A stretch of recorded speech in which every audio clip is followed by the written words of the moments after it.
Chapter 201. Inheritance. 2. Hardly anyone goes out to farm their own land anymore anyway. Everyone only cares about the harvest from their land. Many haven't even visited their fields in years. They all just think, I do have my field. I've outsourced its management. In such a situation, there probably wouldn't be much resistance to how fields are distributed. Plus, there's the issue of fairness with the natives. And we need to consider how the newly born and growing generations will make a living. No, it's actually beneficial for everyone.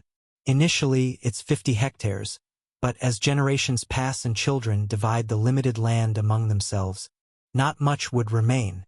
Surprisingly, it seems good.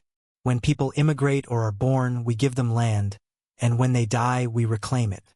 It's much easier to manage than tying it to households. Hewitt, who mainly handles administrative work, agreed with Mantio's proposal to manage native societies. Not bad? Spanish people often aren't bound in family units anyway. They'll all welcome it. Then Vicente, who manages the Spanish who are mostly sailors and naval officers, spoke. It might be fine nemo. If land is distributed based on head count, immigrants will bring more family members. Finally, Raleigh, who is in charge of external affairs such as immigration and trade with England, spoke. Now all that remained was for White, who was responsible for agriculture and various industries within the community, and Eleanor, who was responsible for people's welfare including medical care, to respond. But, Eleanor, yes? I think it would be okay too. Yes, it would be fine. You may leave early if you wish. What? I just nodded to her questioning look. At my words, Eleanor hastily rose and left the conference hall.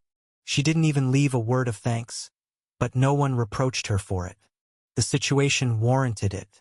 John White was 67 years old. He had been fine until last year, but suddenly became quiet, unable to walk far from home and too weak to sail. It wasn't a sudden deterioration, but gradual, like ink seeping into water, spring snow melting, or wildflowers withering. That's why everyone was guessing something, preparing for it. In the midst of the silence, I dismissed the meeting. After everyone awkwardly greeted me and left, the conference hall soon fell quiet. In the silence, I contemplate the apostles. Originally, Walter Raleigh was destined to live his life depending on Queen Elizabeth's mercy and favor. When her mercy reached its limit, he fell, and when the Queen died, he was miserably purged by the new King James. But now he is one of the wealthiest men in the world. From the Queen's jester whom everyone mocked, he has become a saint of London who receives both respect and envy, and the Baron of Roanoke. Mantio, who was amazed by everything when visiting England, was originally destined to disappear from European history with the collapse of the Roanoke colony. Considering how he antagonized many tribes for the sake of friendship with England, his future, abandoned along with the colony, would not have been beautiful. But before he knew it, after his mother passed away, he became the chief of Crotone and a pillar of our empire. And the rest.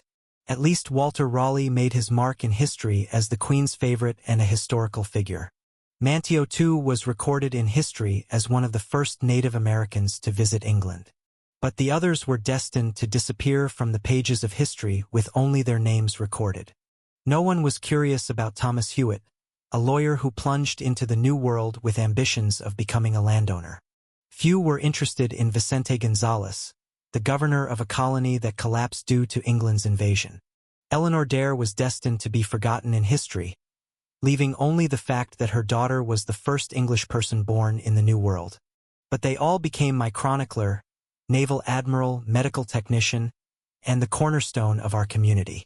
And John White too. He does subtly leave his name in history as a failure, builder of England's first North American colony. Due to clumsy ambition and weak leadership, he lost the support of his patron Sir Raleigh, caused the deaths of all his family members, and then lived poorly and meagerly in Ireland until the end of his life. Until his death, never letting go of the hope that his daughter and granddaughter were alive somewhere.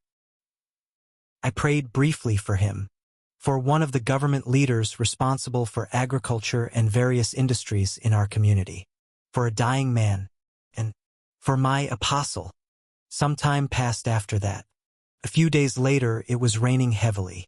As Virginia has consistent annual rainfall, there was no terrible downpour. It was just rain that lightly wet the shoulders, the kind where you wouldn't need an umbrella if you were physically robust. That rain made everyone gathered there seem like protagonists of a great tragedy. We must remember these words from Romans. Just as all mankind was condemned by the sin of one man, Adam, so by the righteousness of one man, Jesus Christ, many people will receive life. All priests are appointed by the apostles, all apostles are appointed by Nemo, and Nemo is appointed by God, so Nemo is the highest priest here. It was natural for Kin Issei to preside over events like this. After reciting Bible verses and concluding everything, he walked towards the person who was most distressed at this gathering. Eleanor? She, who was 19 when he first met her, now raised her head, brushing back her hair that had started to show some gray. She tried to bow to Kin Issei and smile, but soon collapsed her composure and fell into his arms, crying. Thank you for saying those words to my father. I'll never forget it. Kin Issei allowed Eleanor's tears, along with the rainwater, to wet his shoulder. The still young Virginia cried, watching her mother and him from afar. Kin Issei unconsciously looked away from her and gazed into the distance. Then, a group of people dressed in mourning clothes walking from the distance caught his eye. The Queen of England was walking towards him. He tensed up. Nemo, you need to prepare. Margaret says the Queen suddenly insisted on coming here. Let's go inside for now. It's not appropriate to receive the Queen of England outside. Other apostles also gathered around him, whispering. Eleanor was still crying, and the Queen, with an uneasy Margaret beside her, walked resolutely towards him. So, you're not mute after all. And as Kin Issei's face came into view, the Queen spoke. With a stern face. Can you speak? To explain this situation, we need to turn back time a bit. To before John White's death. Chapter 202. R.I.P. my friend 1. I had a strange dream last night. A strange dream? What was it about? A dream where I died. At those words, Margaret closed her mouth, and the Queen gazed at the ceiling with weary eyes. The Queen was now a 72-year-old woman. Since that dream, I've had a strange feeling, as if I'm not really alive. Don't say such things. No, that's not what I mean. It's just, I feel like I'm living far beyond the age I was supposed to live. Does that sound strange too? Yes. At Margaret's response, Elizabeth, who was destined to die about 2 years ago, gives a bitter smile. In her dream, she was laid in a lead coffin. Horses draped in black velvet carried her coffin, and atop it stood a wax effigy recreating her appearance in life. The crowd who saw the effigy wept more sorrowfully. In the procession that followed, Raleigh led the royal guard, holding halberds upside down in mourning for her death. He too shed tears, and in some alleyways, someone couldn't suppress their laughter and raised a toast. Catholic followers and radical Puritans who were killed and oppressed during the Queen's reign, all those many people. And when the Queen's coffin was finally interred in Westminster Abbey, suddenly, a hand of flame stretched toward her coffin. While no one saw it, the wax effigy placed on the coffin melted, and the lead coffin distorted. Throughout the entire process of people sprinkling soil and laying flowers, the Queen's body was engulfed in flames. Her soul screamed, but no one heard. Finally, Walter Raleigh approached her with flowers in hand. And he too, with sad eyes, simply passed by her. No one could save her. And so she. As the Queen's hand began to tremble, Margaret, noticing the change, hastily grasped her hand. The trembling soon stopped, and when Margaret tried to withdraw her hand, the Queen instead firmly gripped the saint's hand. Don't let go. I don't want to die. Seeing how reluctant I am to go to the Lord, I'll probably go to hell. No. The Lord will surely be waiting for you. Those words. The Queen looks at Margaret with a cold gaze. Can you guarantee that? Don't act too much like a real saint.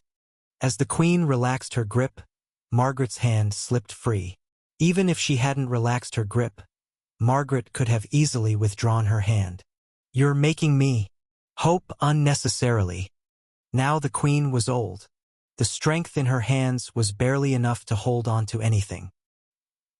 She sighed and quietly looked out the window. Roanoke Island was boring. If asked whether she wanted to die here, it seemed the answer was no. Is there a ship over there? What? My limbs are aching. I should go back to Chesapeake after a long time. But first we should get permission from the Emperor. I want to go. We'll talk about it later. Won't you allow it? Though troubled, Margaret looked into the Queen's eyes, deep with some emotion, and found she couldn't refuse, so she bowed her head.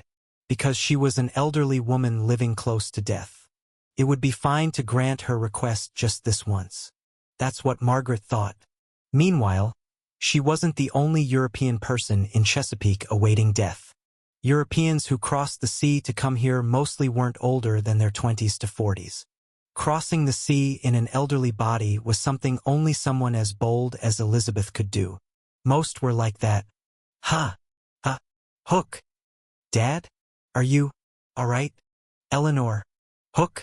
Coo. Dad. I'm sorry. I shouldn't have made you come out. It's all right, dear. I was the one who said I wanted to come out. I just got something stuck in my throat for a moment. Just. Except for one person. I'm fine, dear. I'm fine. Don't worry. John White comforted his daughter and sat down briefly on a nearby rock. Perhaps it was foolish to try to come all the way to Chesapeake with a body that could barely move. There's nothing to worry about.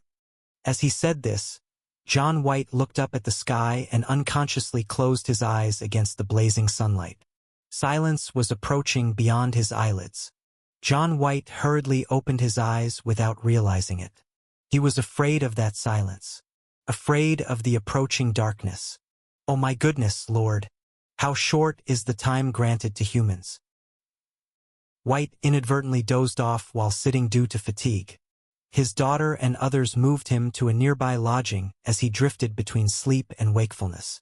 Then Eleanor contacted all the other apostles to gather immediately on the shores of Chesapeake, to the Holy Land where the cathedral was being built.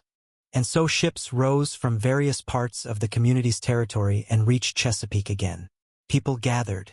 And it's been a while, so where will I be staying this time? The lodging next to the cathedral, perhaps. What? Probably so. I'll call for a carriage, so please wait. No, let's not make a fuss. Let's just move, the two of us. The Queen also arrived at Chesapeake. Equals. White opened his eyes, then closed them again. He moved his body, then laid back down. Days passed like the wind. Each moment scattered quickly like grains of sand blown by that wind. As he opened his eyes, recalling the sparse memories. Dad! Are you awake? How are you feeling? He realized. My daughter, my Eleanor. Looking around, he saw his granddaughter, the apostles, and many other connections. They had all brought him to a room in a corner of the still under construction cathedral and were waiting. Why am I here? I said I wanted to come. Although it was still just a building under construction, I wanted to see the site of this place. Why are the others here? It's because my daughter called them. Then why did my daughter call them? Because she thought I was going to die. White gently raised his neck to look down at his body. He saw a skeletal body splayed out carelessly like a haphazardly built hut. He kept feeling his eyes closing. With each blink, the clock on the wall showed time passing by 10 minutes, 30 minutes continuously. It wasn't far off. I must be composed. A true Christian should be composed in the face of approaching death. Chapter 203, R.I.P. My Friend 2.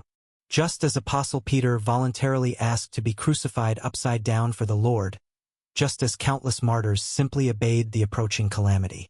Thinking this, White closed his eyes again. He tried to hold back the tears that were flowing. Then the darkness lurking beneath his eyelids pounced on him. Ugh, Af. Dad? Are you all right? Nemo will be here soon. So don't worry. And no. No. He had achieved everything he wanted to achieve in his life. He wanted to establish an English colony in Chesapeake Bay, and today thousands of English people live in this land. He desired glory that would continue after his death, and now he was a knight.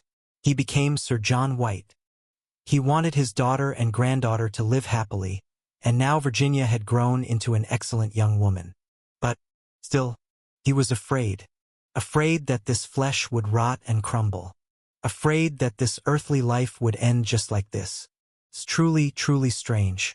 Having lived a life of devotion and with heaven soon awaiting, what is there to fear?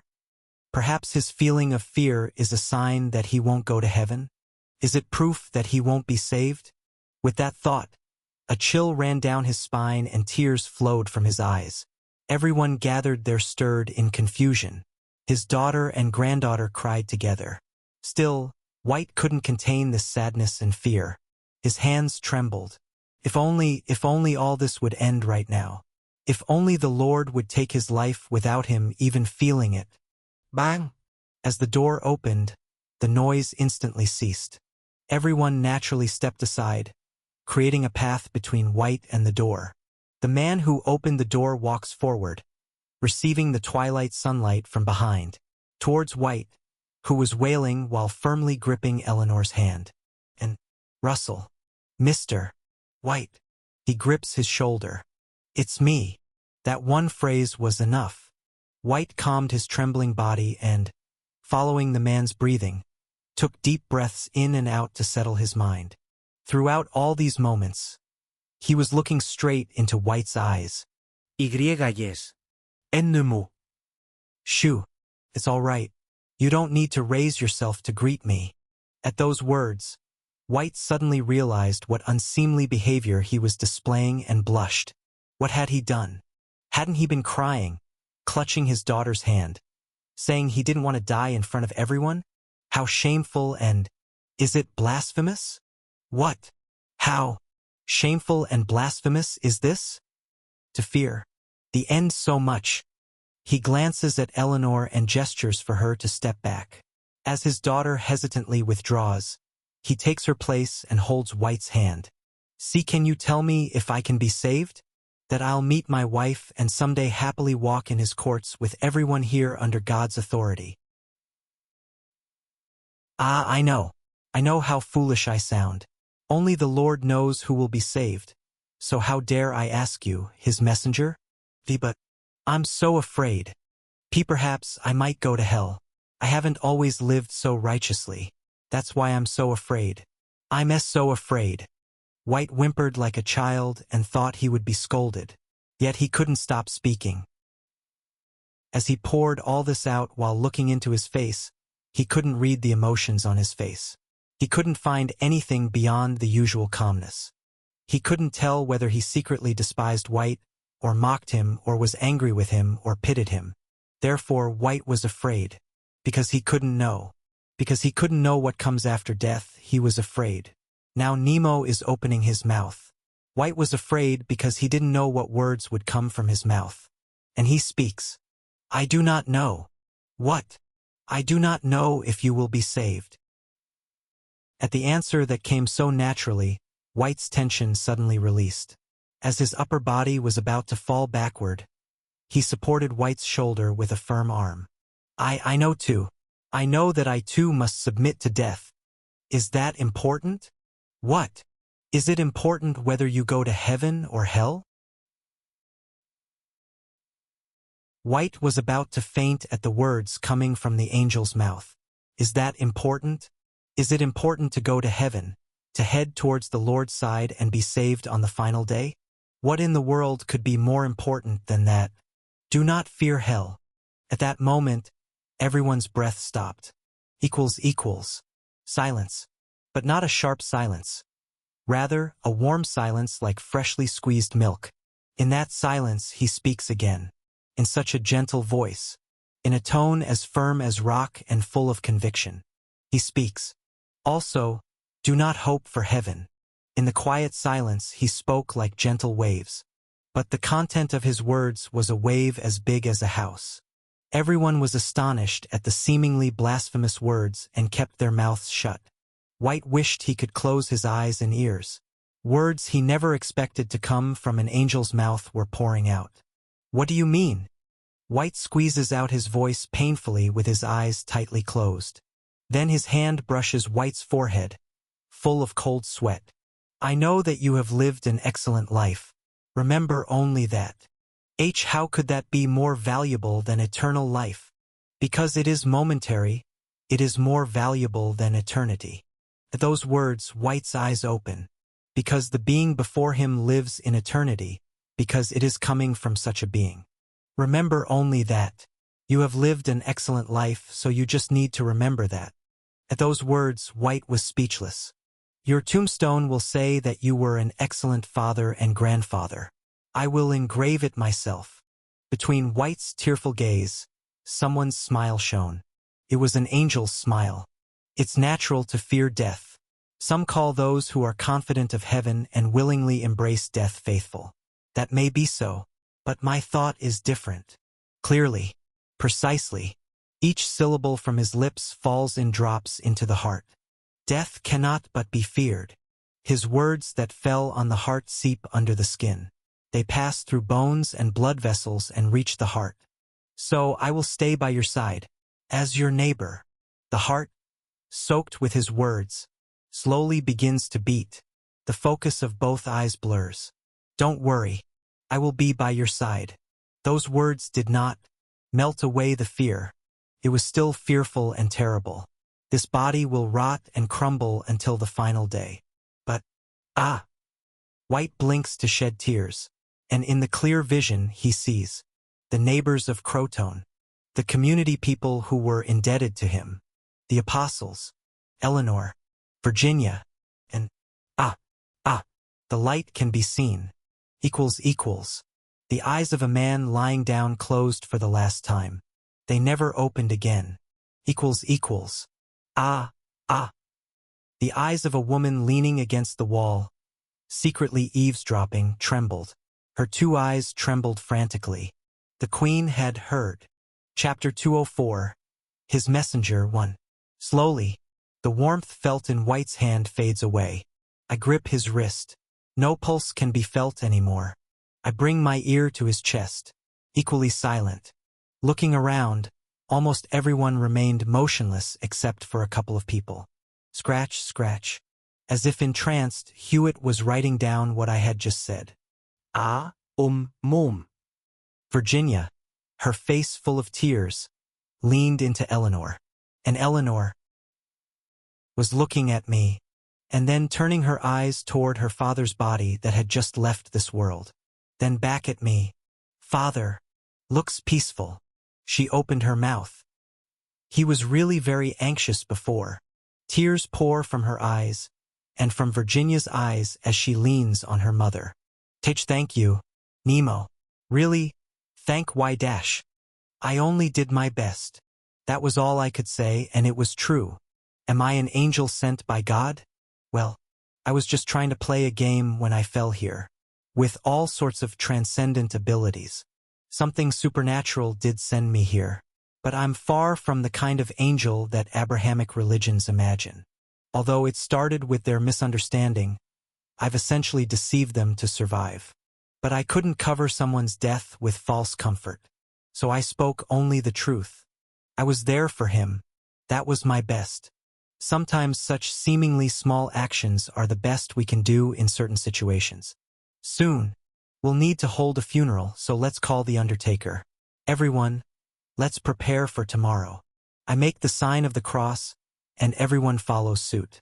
Some left the room to call the undertaker, while others moved toward the bedside to transport White's body.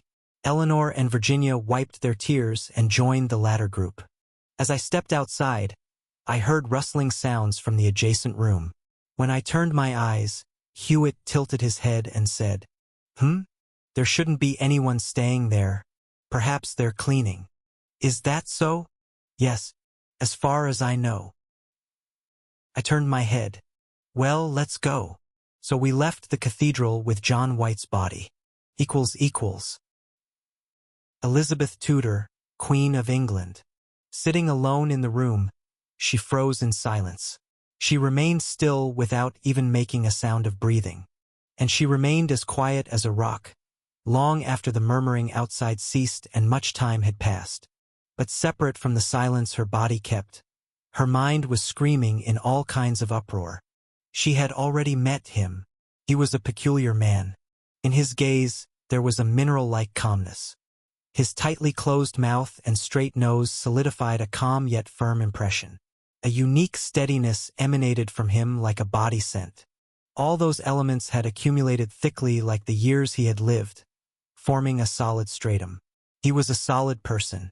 The years he had lived, the life he had experienced, seemed to be making him solid. And looking at his face as a whole, it was just the face of an exotic boy, charming but young. No, young is not the right word. Not a single wrinkle or freckle showed on his face. Beneath skin that seemed to have never experienced the passage of time, flesh clung elastically, and his lips, eyebrows, and hair were as vibrant as if just bloomed. He had the face of a young boy, yet was like an old man who had lived as long as Methuselah from the Old Testament. He was the mysterious emperor of the natives, a mysterious being who appeared along with an empire that might not have existed until recently. A monarch who, like something out of a fairy tale, happened to encounter Christianity and converted his empire.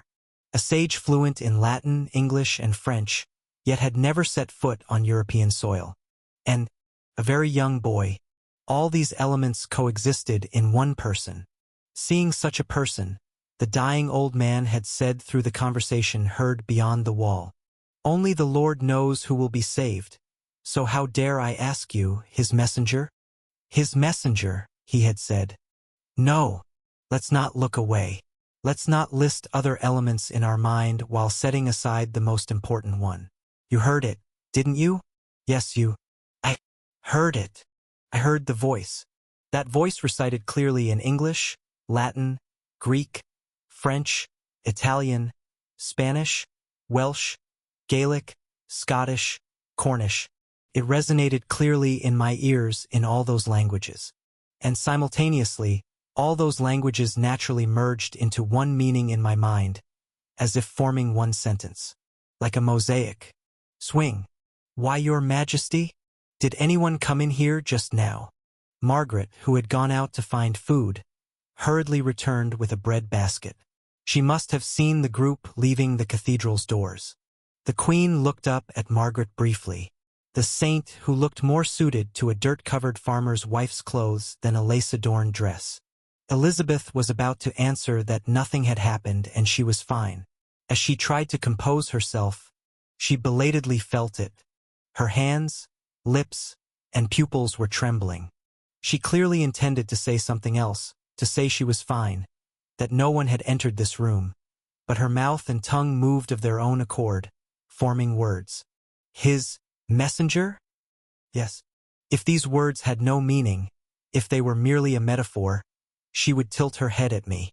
I would clear my throat in embarrassment, and when she tried to ask something, I would sit her down and show her what I had brought. Probably rough bread and cheese and fruit.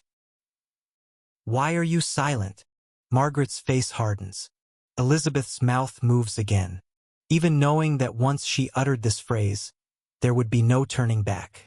Even knowing that once she crossed this line, everything would become clear, she finally speaks. Because of that accursed curiosity that made Adam and Eve eat the forbidden fruit. You two were real? It's not a proper question. There's no explanation about what or how something is real. But the face of the false saint is colored with shock. No, that's not right. Chapter 205. His messenger, 2. She is not a false saint. Excuse me. Your Majesty, that is, an old man just died. One I gave knighthood to. What? How old was he? Margaret staggers slightly at the sudden question, as if drained of strength. That's understandable given the tension until just now. She closes the door and fully enters the room, thinking about what question she was asked. Sir John White was 66 years old. 66 years old. And she is now 72. It was such a long life.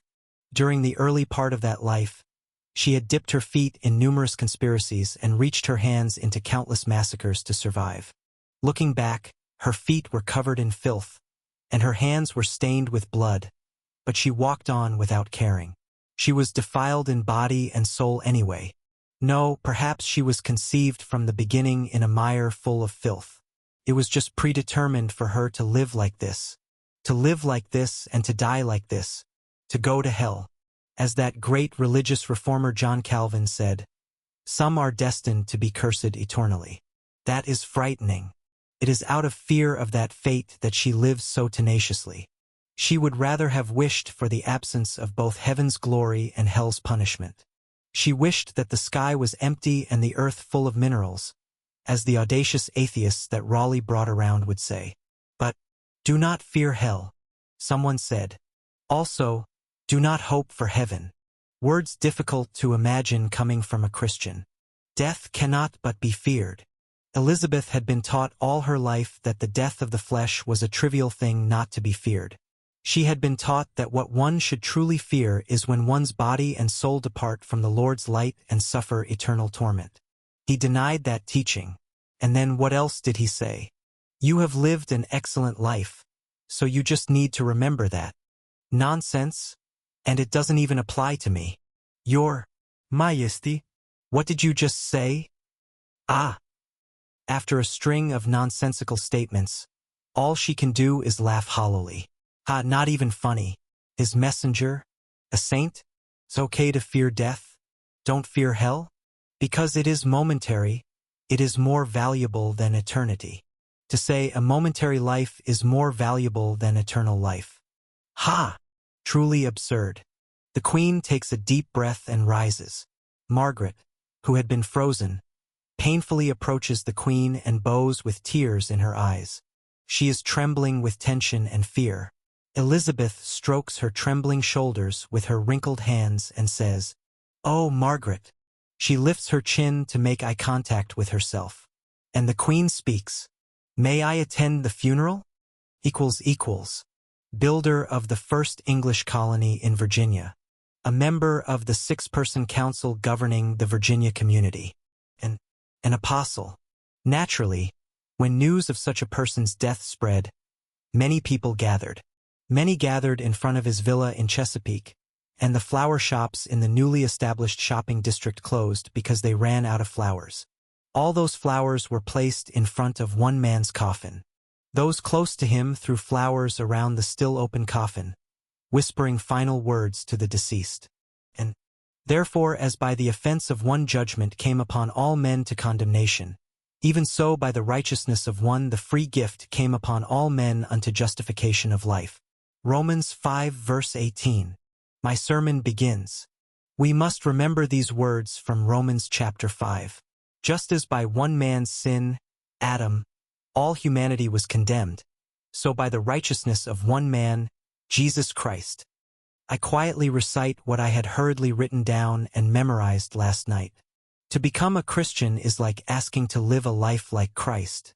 Even though the path to heaven is narrow and difficult, even though all kinds of sins and hardships await you, do not forget the righteousness in your heart. Fill this life, as short as a moment, with righteousness and beauty. Follow the path that God in your heart, whom the Lord left for humanity, tells you to follow. I paused briefly and looked back. There was John White, sleeping a sleep from which he would not wake until the end of times. May he who volunteered to be an extension of the Lord with me enter into rest. Perhaps everyone here will eventually be like that. Everyone will leave, leaving me behind. May the Lord see that John White of England was sufficiently righteous and faithful. Will he really be able to go to heaven? Will the people gathered here really be able to go to heaven?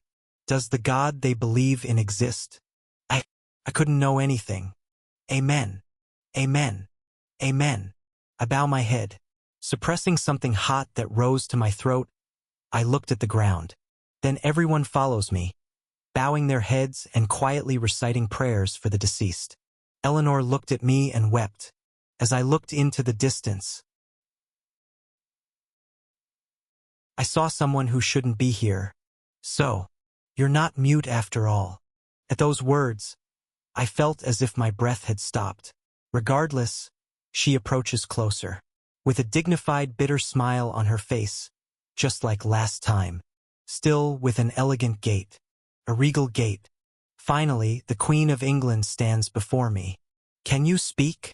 I froze for a moment. While I was racking my brain to find what to say, she raises one finger to me with a grin. I have many questions for you. Questions. I'm struggling to utter even a single word right now, and yet more questions. Let's leave this place. The Queen spoke quietly, pretending to be at ease while looking around. There are too many people here, aren't there? Then let's move to the cathedral. I'll prepare the apostles and the onlookers. Oh, my Walter. Elizabeth strokes Raleigh's beard as he approaches and says, I only need 2 people. Me and the Emperor. Just the 2 of us. So we moved locations. Equals. The Queen looked around. After observing the furs and firearms hanging on the walls, and the strange instruments scattered around, she speaks.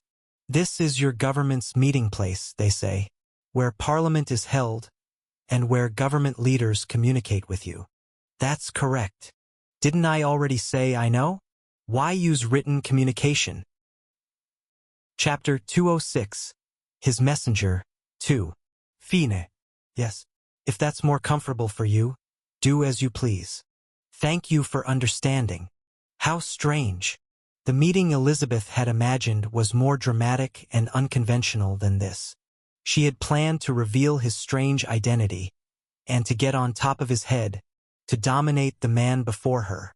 Behold, are not all these which speak Galileans? And how hear we every man in our own tongue, wherein we were born. Acts 2 verses 7-8. Kuhu, koluk. Yes, like this. When she recited the verse where the apostles filled with the Holy Spirit performed the miracle of speaking in various tongues, the emperor before her was flustered and coughed. Elizabeth, thinking that a satisfactory dialogue was finally beginning, took a sip of the black, bitter drink placed before her. Fee was its name, right? Probably. The initiative is mine. You did have something to hide. Indeed, for dealing with an allied monarch, the protocol had been a mess, confining her on some island like a prisoner, and even when she came out, pretending otherwise while placing surveillance all around. I apologize. As if guessing what Elizabeth was thinking, the emperor quickly hands her a note. The Queen waves him off, clearing him from the desk. No. No need. I'm the one who should apologize for ruining the funeral. Not at all. It was almost over anyway.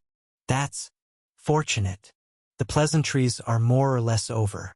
Anyway, it's a joyous thing that the working of the Holy Spirit has occurred to a Christian monarch. Only, it's strange to hide it. Now was the time to bring up serious matters. The Pope or whoever will have their eyes on you. Did you know that? Again, only silence returns. He seems to have known. Then it's all the more strange. If such a blessing had come upon Elizabeth herself, she would never have stopped talking about it. Of course, she would have scattered propaganda pamphlets everywhere, spreading rumors that England is a kingdom protected by God. Well, I don't know the circumstances, but if you want to keep it hidden, I'll cooperate. Tanki. Of course, there must be a price. Surviving a knife wound. I see a prophecy from Revelation being fulfilled within my lifetime. This time, the emperor's eyes shook violently.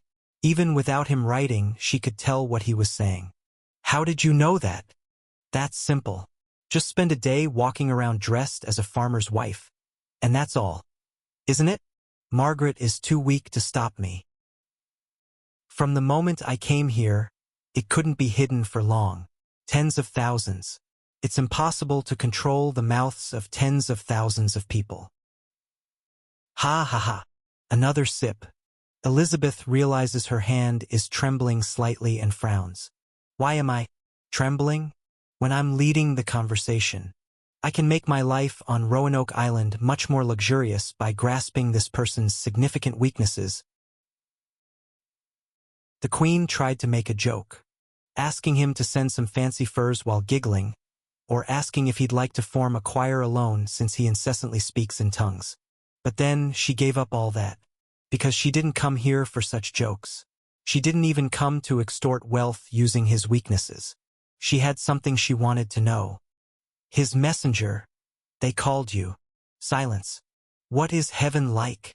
More silence. Are you really an angel? ¿Con artist? Or are you a beast that brings destruction? No. I simply remain silent because you don't need to know. Don't need to know? At those words, the Queen squinted her eyes. What does that mean? I am a Christian and the head of the Church of England. When I ask about heaven, how can the answer be that I don't need to know? Shoo! For the first time, the foreign emperor opened his mouth during the conversation, smiling gently. Of course, he didn't speak, but the dazed Elizabeth looks at his face, and the emperor only continues to write something, scratch, scratch. As he hands her another note, the Queen looks at the words written on it. Things like heaven or hell are not important at all. Seeing those words, the Queen freezes again with that nonsensical talk. So it wasn't just sweet words for a dying old man? It wasn't just nonsense to calm him down. Scratch, scratch. Only life here and now is important. That's nonsense. Isn't a life of less than 100 years woefully short compared to eternity? Scratch, scratch. That is indeed the case. Think about it logically. If life on earth isn't important, how would the Lord determine rewards and punishments based on this woefully short life? So, don't worry about words like heaven or hell. Are you really an angel? Again, without a word, he smiles sweetly. Somehow, at that unremarkable smile, the Queen feels as if something inside her chest is crumbling. She couldn't help but laugh hollowly. What's the matter? It's preposterous. Yes, that's right. Since I'm already destined for hell, why would that matter? Anyway, I'm destined to face the death of the soul. As if joking, she brings up the words. She brings up the words she had spoken to Margaret. She wanted to know how he would react. Would he, like Margaret, say he would pray for her? Or would he give flattering words, saying what nonsense is it to speak of going to hell? Scratch, scratch. Whoosh. It seemed likely neither. The man who had been staring intently at the Queen's face tore up and crumpled what he was writing. Then, looking straight at her, I don't know. He spoke. Okoda. Indeed. The Latin that Cicero shouted during his speeches and the Greek that Homer sang. The French used for whispering in the courts of Paris, and the Italian used by merchants in Florence to call each other at the top of their lungs. I can hear them. I really cannot tell if you will go to hell. As her whole body stiffened at the miracle reaching her ears, he speaks again. But I'll give you one piece of advice. Just live as you wish to live. The melody of the choral piece that comes to her ears again is not as surprising as the first one. What's surprising is that what's stabbing her heart wildly now is not the melody. Don't worry too much about, next, things like heaven or hell. It was the lyrics. The Queen was silent. After being silent, she unconsciously rose to her feet. She hit her head on a ceiling beam and staggered, but it didn't hurt or bother her at all. Are you all right? She was all right. She was all right. For the first time in truly decades, she was all right. She hurriedly turned and left the meeting place. Take the price of the advice. I'll consider it paid by keeping your secret. Your Majesty, Queen of England? Your Majesty. I'm leaving. Without even greeting the Emperor, She hurriedly got into her carriage and rushed to her destination. And as soon as she reached her room, she collapsed, trembling all over. No need to know. Not heaven. Not hell. No need to fear. No one, until now no one had ever said such things to her. She had always been afraid. Just. Suddenly, the queen wiped her face and went to the window. She looked up at the sky. The sky was simply blue. There was no sound of punishing trumpets coming from there. She looked down at the ground again. The heat of the blazing hell fire beyond it was no longer felt. And she closes her eyes. Death was still frightening. She desperately wanted to live. However, just a little bit she was less afraid. Chapter 207. Fleeting Eternity 1. A man gazes briefly at the hill covered in white snow. No other color appears on the snow-white field that resembles death, but there are things rising from it like stone flowers. Gravestones. Yes, this was a cemetery, and this man was a visitor paying respects. The man pulls his expensive fur cloak up to his neck to block the cold and carefully stops in front of a particular gravestone he remembers. Others had long inscriptions listing tribal songs or life achievements, but the inscription on this gravestone was so short it was almost laughable for its simplicity. A great father and grandfather. This was John White's grave. Heh, really? Though knowing it was disrespectful toward the deceased, the visitor couldn't help bursting into laughter that kept coming. A great father and grandfather.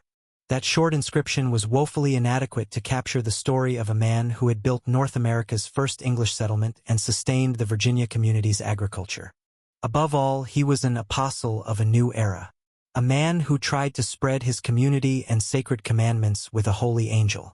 For such a man to have a gravestone saying, "A great father and grandfather," it's excessive even for humility. Yet, on the other hand, it was also more than enough. Every time he pondered that short line, he vividly recalled the image of a man joyfully embracing Virginia Dare. That was remarkable, mysterious. After finally containing his laughter and placing flowers from his coat in front of the gravestone, he hears someone calling from behind. "Baron." The Baron turns his head at those words. There stood Vicente Gonzalez, the only Baron in this Virginia land. Roanoke Baron Walter Raleigh waves his hand in response. "Yes, you recognized me well despite my cloak. What brings you here? Isn't it the deceased's birthday? Mrs. Dare and others will be here soon. If that was the case, I should have come together with everyone else. Well, I'm seeing you here anyway, aren't I? That's good enough. Yes, that's good enough." In front of a friend's gravestone, two men, having quickly run out of things to say, they helplessly sat down nearby. Looking around, several natives who had come to perform something like a ritual for the dead were dispersing. It was a desolate winter. The two men began pulling topics from their memories and soon found themselves sharing trivial stories from their lives. Vicente talked about how he came to be governor of Santa Elena and what adventures he had experienced as a sailor. Raleigh described the fierce battles he had fought in France and Ireland. As their conversation topics gradually flowed from their teenage years to the present, the two soon found a common topic they had been thinking about but hadn't voiced aloud. "Do you remember what he said that day?" There was no need to ask which day that day was. It was obviously the day John White died. Raleigh nodded. "Of course I remember. It was so puzzling that I've been turning it over in my mind. Do not fear hell. Also, do not hope for heaven. Because it is fleeting, it is more valuable than eternity. You have lived a good life. Just remember that." After saying these things, he looked directly into Sir John White's eyes and promised, "Your gravestone will say you were a great father and grandfather. I will carve it myself." So that was how such a short inscription came to be carved on that gravestone. Not with the skill of a professional stonemason, but with rough yet sincere craftsmanship. Recalling this fact, Raleigh chuckles again. Vicente, as if just remembering, places the flowers he was holding in front of the gravestone and says, "I still can't believe those words came from an angel's lips. That's true. They are Christians. All their lives they've been taught to fear the heat of hellfire and hope for the warmth of heaven. They were all taught not to be enchanted by the fleeting things of this world. They had heard that only a life moving toward eternity was valuable. To such people he had said that it wasn't so, that the fleeting moment, or rather because it was fleeting, was more valuable. Though they knew it was nonsense, considering whose mouth those words had come from, they couldn't just forget and move on. How can a drop of dew defeat the ocean? Raleigh, like the poet he is, produces a metaphor. But Vicente easily understands what he's trying to say and nods. How can a drop of dew defeat the ocean? How can a moment defeat eternity? How can finiteness defeat infiniteness? And how can something small overwhelm something large? I don't understand. You too? Yes. Honestly, I don't think I'll understand even if a lifetime passes. That's me too. Raleigh murmured thus. Even after constant pondering, he couldn't understand the meaning. And the more he couldn't understand, the larger those phrases grew in his mind. Raleigh has now passed 50. Using John White as a reference, he has only about 10 years left in his life. It is fleeting. During the past decade, he had shamefully thought of himself as someone whose salvation was assured, because behind his back was an angel, because he served none other than an angel. Before him, Nemo had said to White, who was facing death, not to hope for heaven. Don't hope for heaven or death. Don't waste this life looking toward the future. Know the preciousness of this life now. Be faithful to your finite life. I still don't understand. It all sounds like good advice, yet somehow deeply irreverent. No, it actually is irreverent. What on earth? I'll bring some food. I forgot that others are coming. Raleigh momentarily breaks from his contemplation at Vicente's words. As Raleigh waves his hand, Vicente slowly retreats from view. While waiting for Vicente, Raleigh takes out tobacco to clear his mind. A stream of rising smoke adds to the clouds. As he sits quietly, someone's silhouette enters his vision again. After grinding out his finished tobacco on the ground, the silhouette becomes clearer. Nemo? It was him. When he asked in a half-dazed state from the pungent tobacco smoke, the figure quietly nodded and walked toward John White's gravestone. He cleared away the snow on the gravestone and added his own flowers on top of those placed by Raleigh and Vicente. What are you doing sitting alone? I was just, as you can see, clearing my mind while smoking tobacco. Saying this, Raleigh gestures to him and makes room for him to sit. When he hesitantly sits down in the snow, Raleigh offers him a tobacco. He hesitates, then takes one and puts it in his mouth, but soon coughs and spits it out. He says something unintelligible like, "Without a filter I can't do it," and returns the tobacco. Raleigh takes it back and puts it in his mouth, then suddenly remembers something and speaks. "I participated in the war in France when I was in my teens. You said you fought alongside Protestants." "Yes, though I returned after just a few years. At that time, when I was young and hungry for glory, I went to France confidently. I thought I would cut down dozens of enemies and be remembered in history as a great figure." Chapter 208. Fleeting Eternity 2. The scene from that time unfolds before Raleigh's eyes again. The smell of gunpowder, the stench of blood, the sound of metal. But one day when I stood on a real battlefield, when a bullet grazed near my finger, I wet myself, though I never told anyone. I was terrified. The kingdom of the Lord, glory, whatever was in my head disappeared, and I just wanted to run away from there. Only shame held me back. Raleigh removed his glove to show the finger that had been grazed by the bullet that day.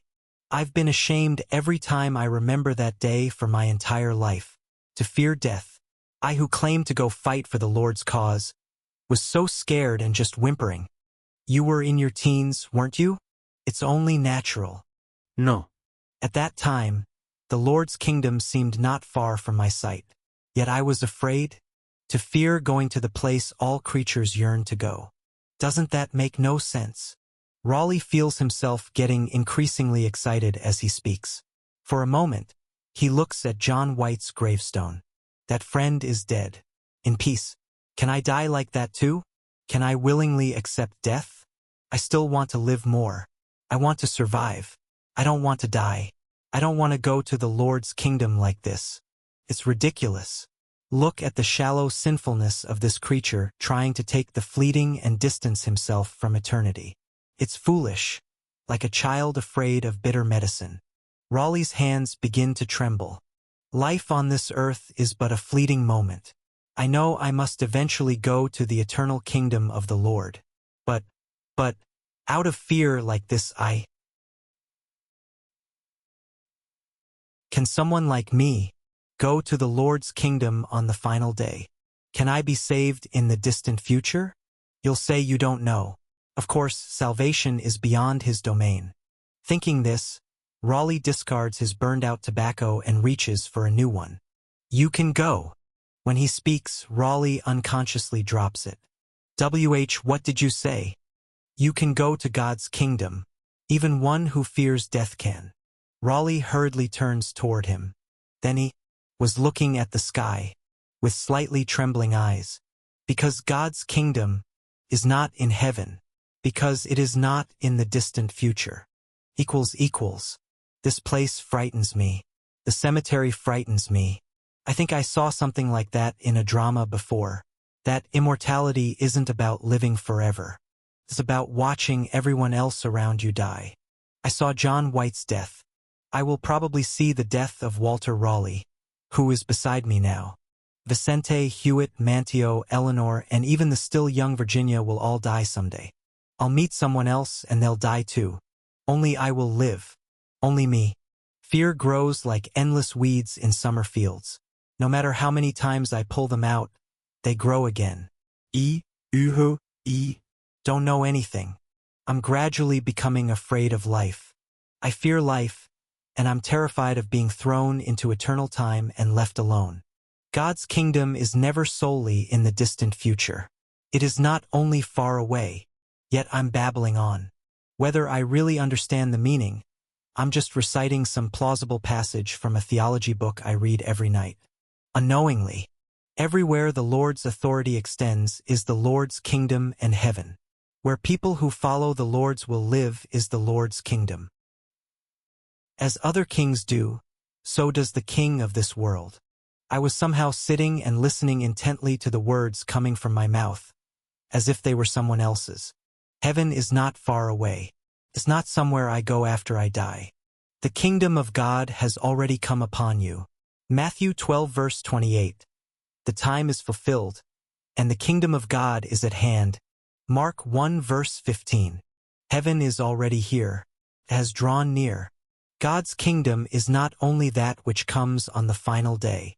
Christianity is eschatological, because Jesus, who said that day was not far off, was crucified, died, resurrected, and ascended. That's why the fervor of the early church was tremendous. They say, because the final day would come soon. Perhaps the kingdom of God would come during my lifetime. But more than 1,000 years have passed that way. The final day became something of the distant future. And God's kingdom became just as distant from us. It became a place we could only go after death. But here we can plant eternity in a moment, glory in misery, greatness in insignificance. Jesus said that heaven is right here. Where good people follow God is heaven. In this world full of fear, where people live meaningful lives despite being afraid. Where we have each other. I look at Raleigh. I see his eyes filled with fear. The fear reflected there like a mirror is also mine. Only then do I realize that fear is not mine alone. Because we have fear, we can truly have courage. Because we are in the mud, we can truly know cleanliness. What meaning would courage have without fear? What value would purity have without filth? Blessed are the poor in spirit, for theirs is the kingdom of heaven. Matthew 5 verse 3. I recite a verse from the Bible. Blessed are those who mourn, for they shall be comforted. Matthew 5 verse 4. Then Raleigh, as if entranced, continues my words. And blinking with trembling eyes, he says in a slightly choked voice. Now my fear is half gone. I had somehow reached that point too. Mine was half gone too. Only half. I was still afraid. I feared my endless life and the death that was not mine. I was so afraid of my distant futures where I would live endlessly experiencing loss. But no, because of that, I will live. Because where there is fear, there is also courage. Because even in this mud, there will be heaven. I feel my eyes starting to close slightly. Then, suddenly feeling a cold sensation, I open my eyes again to see the evening glow has descended. Looking to the side, I felt a warm touch on the back of my hand. It was heated wine. Nemo? Are you awake? We prepared a meal among ourselves. Would you like some? It's Eleanor. Beyond her, I see Mantio spreading out a place, Vicente setting dishes, and Raleigh clearing away nearby snow and grass. Yes, everyone is still alive for now. I won't have to endure fear alone. I smiled at her and picked up the cup. I will. No, we will live even in fear. A moment that can be more valuable than eternity. Chapter 209. Elizabeth Unburdened 1. A beautiful fable. A queen who lived her whole life in fear of death meets an angel in her old age and finds salvation and peace. And soon after, the queen departed from this world, with a peaceful smile that remained on her face in the coffin. That kind of ending. Through that ending, everyone who reads the fable realizes the beauty of life and can reflect on the grace of the Lord, who shines love like sunshine on everyone regardless of individual good or evil. Margaret? So angels really do exist. It's an amusing contradiction that you were sent by an angel. Ah, yes. Your Majesty must have been very worried. What worry are you talking about? Pardon. Of course, there was no such ending. Within days, the Queen's face, which had been filled with worries about what will happen after I die, brightened. Margaret was astonished to realize that the Queen's complexion had improved and her skin troubles had actually decreased. Well, that could be possible. But wasn't it close to a miracle that her hunched back straightened? She regained her lost weight, and her muscles reformed? I can't go hunting now because my legs hurt. Let's call the Baron of Roanoke and go fishing near Chesapeake Bay. Fishing. Is there a problem? There is no problem. It's just that the image of the Queen who had recently murmured wistfully with a deathly face, "I'm going to hell," was still vivid in Margaret's mind. But now the Queen is... My Walter, look. A great catch. Indeed impressive, Your Majesty. Too lively. The Queen had become much more mobile than before. Now she didn't have to be confined to the narrow Roanoke Island. Now she could go anywhere, whether to Chesapeake Bay or Croton Island, as long as she gave advance notice. Accordingly, she gained easier access to desired resources, and even when visiting Chesapeake Bay, she no longer needed to move under double or triple surveillance. As a result, the Queen began to enjoy various hobbies and leisure activities much more energetically than before. Fishing, light hunting, gardening, bowling, watching football matches, mansion renovations, and so on. It was as if the whole world had become her playground. Crash. Bang. Bang. Bang. You knocked them all down, Your Majesty. That's amazing. Ha ha ha. It's nothing. Margaret, why is your face so stiff? No. That's not it. A life-changing encounter. A sinner's salvation. Where did all the penance and pious life that should have followed go? Margaret was sorting through various stories she had heard since childhood when she came to her senses at Elizabeth's laughter. Good. Now let's move to the fishing pond. Your Majesty. What is it? That perhaps as a Christian, did you have any realizations after meeting Nemo? You mean the angel. The Queen put down her bowling ball and spoke to Margaret with a serious expression. Yes, meeting him changed me. He drove away the fear in my heart. Then, finally, repentance. So I want to live as I have been living. Pardon. Life is short to begin with. Wouldn't it be a pity to die without enjoying it? Elizabeth clearly heard various things from him. Among them, the core was obviously, don't worry too much about the next, heaven or hell. That was it. Yes. Instead of suffering over concerns about hell after death, isn't it right to enjoy this moment now? What about repentance? When Margaret Lawrence asked that, Elizabeth replied, I'll do it someday. Pardon. Right before I die. Pardon. People don't change so easily. Equals. Everyone's expression changed ominously after hearing the news about Elizabeth from Margaret. What did you all expect? Did you think Her Majesty would repent of her past luxury, pleasure, and immorality with tears and live like a nun? Except for Raleigh. At his words, which seemed to hit the mark, the faces of the other apostles hardened. Hewitt, recovering from the shock, finally gathered his wits and countered Raleigh. No, but still, wouldn't an ordinary person change after meeting an angel? It's not just anyone but an angel. Angel, the Lord's messenger and his hands and feet on earth. It is said that righteous humans will become like angels after resurrection, so they could be considered role models for humanity. After seeing such a being, Queen Elizabeth was stubborn. Why is everyone looking at me? What can I do if that's how the Queen has always been? Raleigh shrugged at the gazes of the other apostles that seemed to say, do something about it. That concluded the conversation on the topic. Well, whatever expectations the other apostles had, I didn't want Elizabeth to kneel down in tears saying, "Oh, angel," or anything like that. I was just handling the aftermath after the Queen discovered my identity and abilities. Anyway, the situation was resolved with the best possible conclusion. Elizabeth neither suddenly declared us heretics and turned hostile, nor did she use my weakness to blackmail us and extort anything. Nemo, come to think of it, Her Majesty asked if you would like to play bowling with her sometime. Please tell her I'll come later. Understood. Rather, Elizabeth's intention in moving around freely while still wanting to be involved with me is clear. It's a declaration that she won't become an enemy. Still, it seems my words left quite an impression on the Queen. At my words, everyone, including Raleigh this time, tilted their heads. Anyway, let's leave the talk about the Queen at that. Now it's time to deal with other issues, Harriet.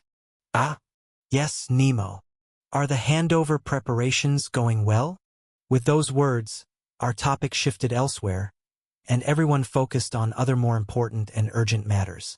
John White has left us. John White was a member of the 6-person council that constituted our administration and one of the few people who could handle Excel programs. We need to fill that vacant position.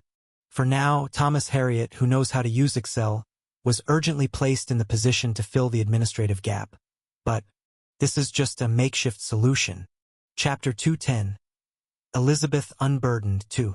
Of course, our community is still a small nation of less than 100,000 people, so it might work adequately for the time being. However, we must carefully consider the implications for our future growth trajectory.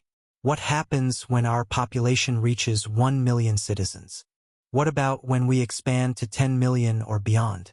The systems that function smoothly at our current scale may become woefully inadequate or even dangerously dysfunctional as we grow. It would be better to establish proper regulations from now. Everything we do will be recorded as precedent for this community. Something we casually overlook might later become, the great custom established by the angel and apostles. Or something like that. The knights. Ahem. What did you say? The knights were all under Sir John White's management. Now they will be under Mr. Harriet's management for the time being. Let's first look at the structure of the Agricultural Knight Brigade. Wait. Mr. Hewitt? Everyone else? How long do I have to study this? Until tomorrow? The harvest season starts tomorrow. Pardon. Of course, until such a system is established, things will continue to be handled in an improvised manner. Can't be helped. Until now, things had rolled along comfortably without needing to establish a system. Whether it was White or Raleigh, They all knew each other and what everyone was doing. But now, someone will leave like this. I looked at what used to be White's seat, now occupied by Harriet. Harriet and others were all feeling awkward. New data has come in from Agricultural Night Brigade's Citadel number 14. Where should I report this? Sir Knight? Sir Knight. Yes, right. We need to submit the report. But where to submit it? The community's Agricultural Night Brigade wasn't originally planned as such a systematic organization.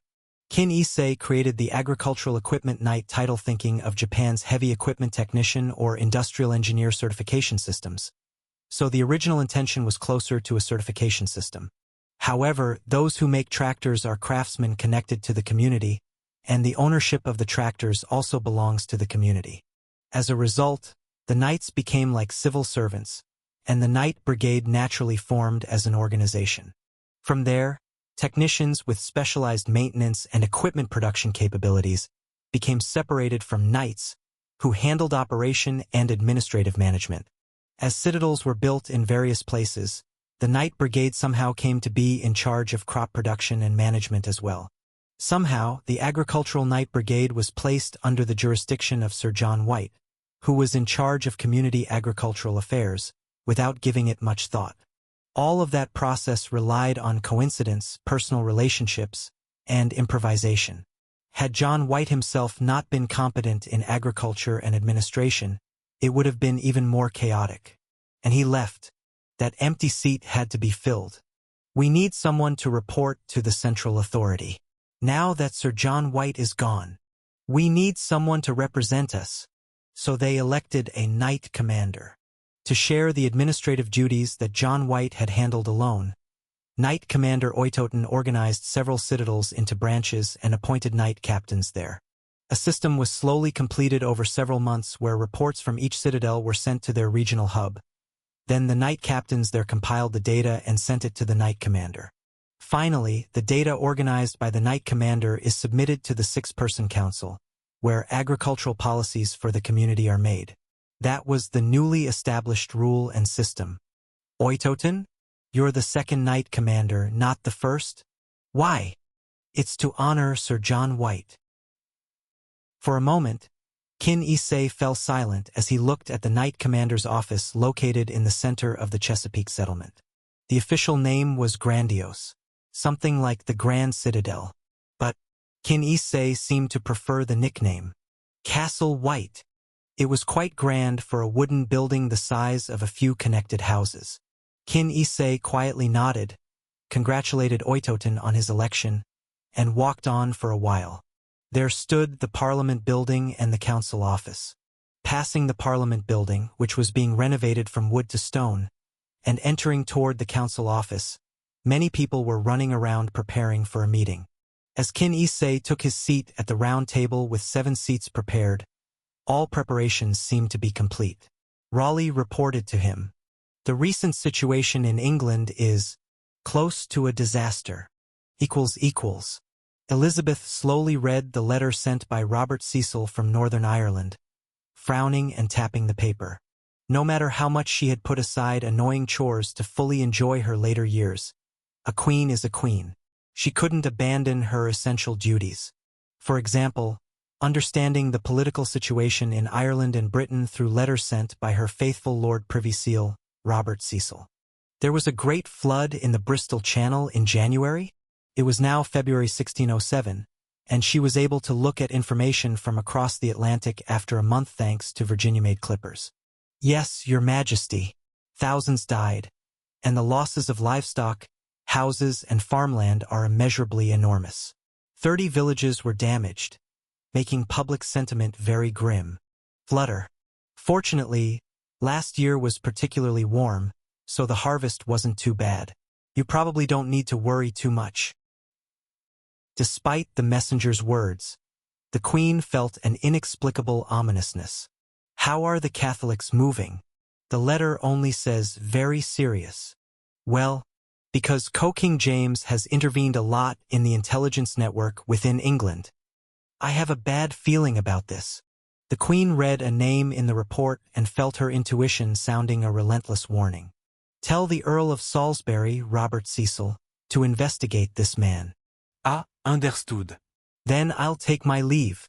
The Queen sighed and continued reading the report written by Cecil himself.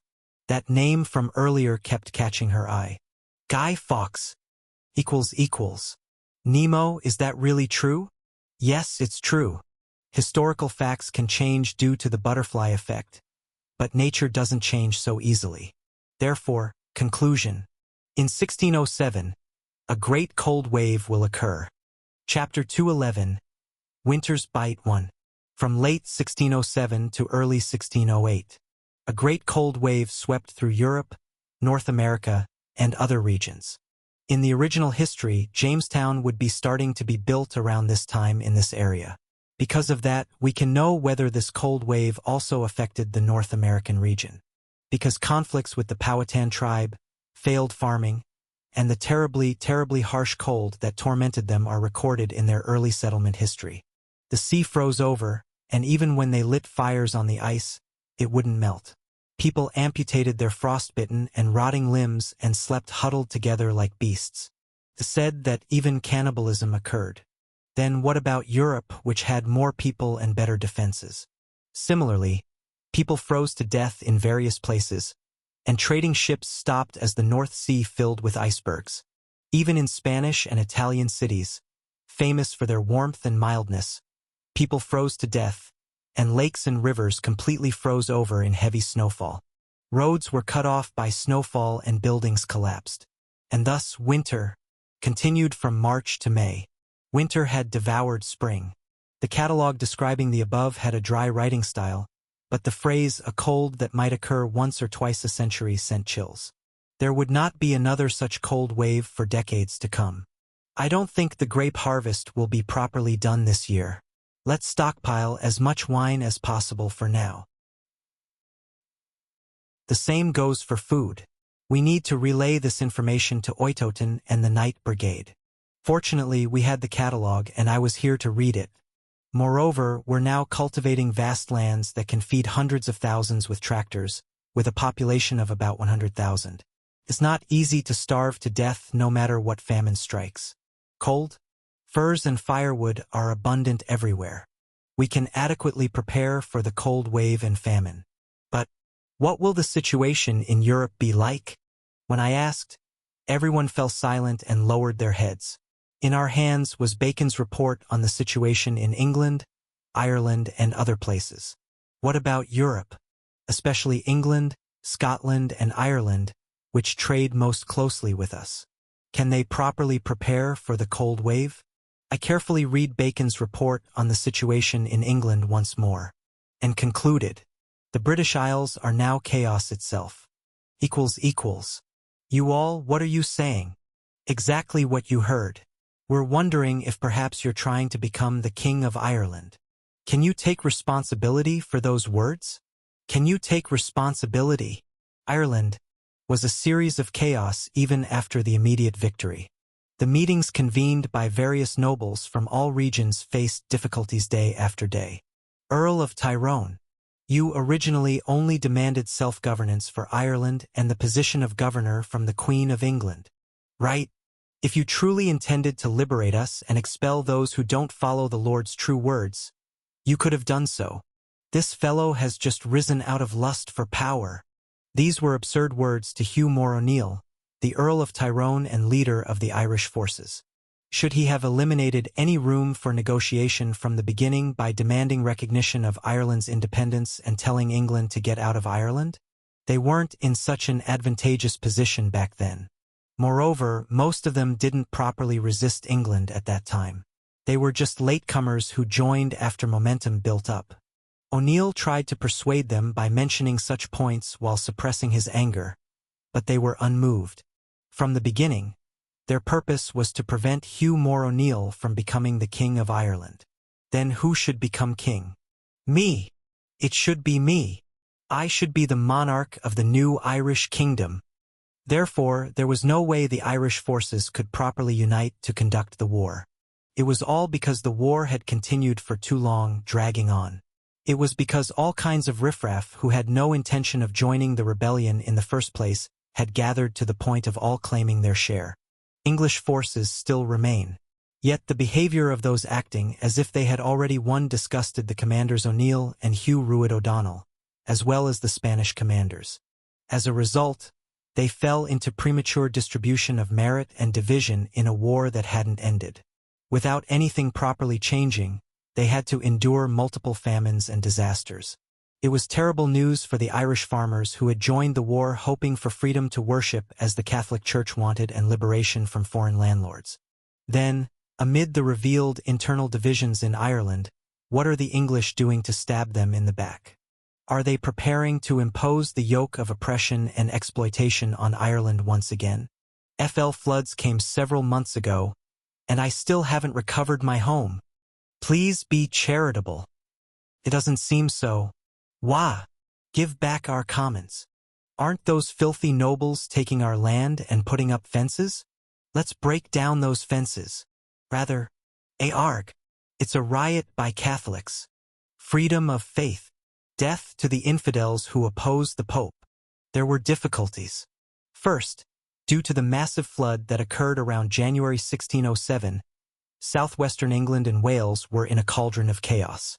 One village was completely submerged, and thousands of refugees were still wandering here and there. So what did the government do to control or settle these refugees?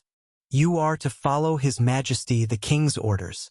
If you don't disarm and disperse immediately, we will exercise the King's sovereignty in this land as permitted by the Lord. Don't be deceived. Even if we give up our weapons, there will be those who want to kill us. Damn, it's over. Attack. They had to stop the revolt that had just occurred. The farmers' revolt in the Midlands, in response to the enclosure movement, spread like wildfire in all directions, unlike in the original history where it was easily suppressed. This is all because Her Majesty the Queen is gone. When Elizabeth was here, everyone lived well. The King of Scotland is threatening Queen Elizabeth to usurp the throne. The London Revolt was actually instigated by James. Chapter 212, Winter's Bite 2. Such rumors mixed in played a big part. These were stories that would make James foam at the mouth and have a seizure if he heard them. Of course, it's true that he tried to join hands with the rebels and tried to kill the Queen. They moved around in thousands, burning gentlemen's houses and destroying the fences they had put up on common land to show their strength, and were finally suppressed only after mobilizing that many troops. Considering what could have been done by sending those troops to Ireland, it would make James shed tears of blood again, but no one cared about that. Finally, shoo, be careful. Is everyone here? Let's start the meeting. Catholics gathered from various places. It was a natural phenomenon. After all, their allies, the Spanish, had landed in Ireland and achieved tremendous results. Even if the Spanish were too busy mediating conflicts in Ireland to support the Catholics within England, they naturally and gradually increased their influence. What do you all think about the current situation? Elizabeth or James? They're both just oppressors. We need to put another pro-Catholic figure from the House of Stuart on the throne. Right? Now is the opportunity, when kings have lost their grip on England. Their gatherings were secretive in one way and public in another.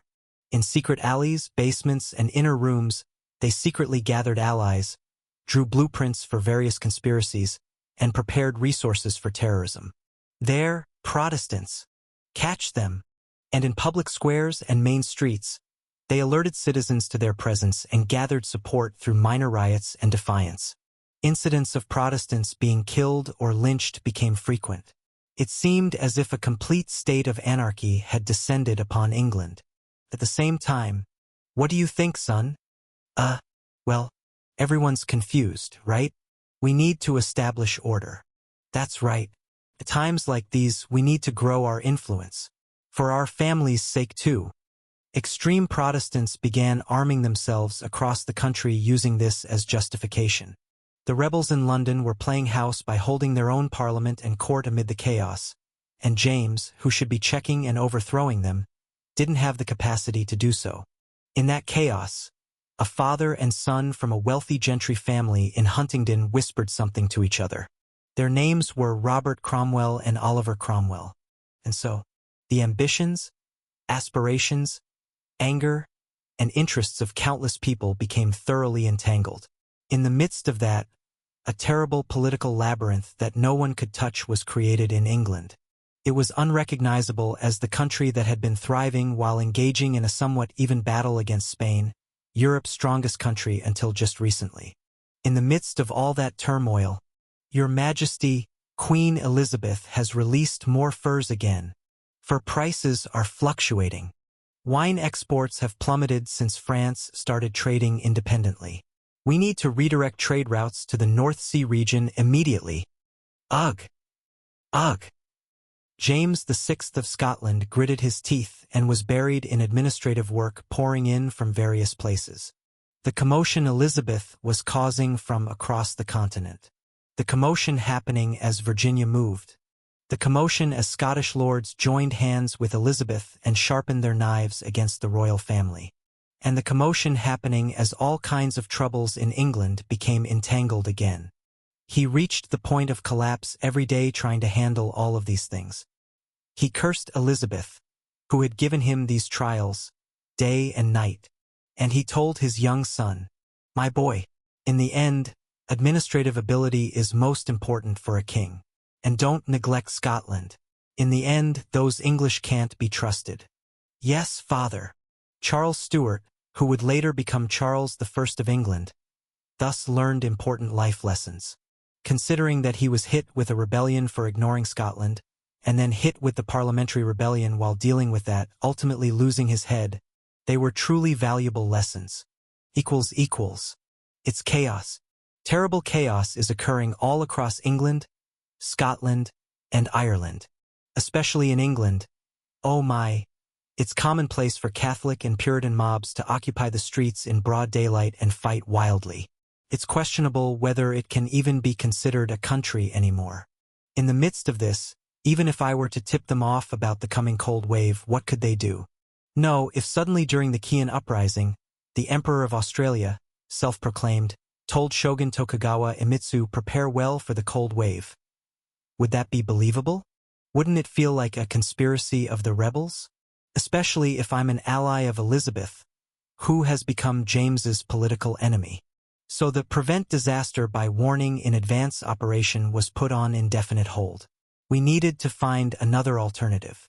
But we don't have enough food to feed the millions of people in England and Ireland. We also don't have a way to suppress that chaotic situation. Yet we can't leave them to die, so we must do our best. Under that principle, we made plans, stockpiled resources, and gathered ships. Of course, when ships suddenly fill the port and various things are loaded onto them, rumors are bound to spread. And I heard you're preparing something of considerable scale. In Ireland. That's correct. Naturally, the news couldn't fail to reach Elizabeth, who freely roams the area. I felt unnecessarily tense. I wondered if this unpredictable person would put some brakes on our plans. What do you think about increasing the scale? What does that mean? Exactly what I said. You're doing this to save human lives. It would be better if you could operate not just in Ireland but also near England. That's welcome news. But we didn't have a good method. I have a method. Huh? What is it? I asked. Me, the Queen answered. Yes, I will personally cross the Atlantic. Why bother? What's this? Well, because I can make things difficult for all the people I dislike. What on earth is this person?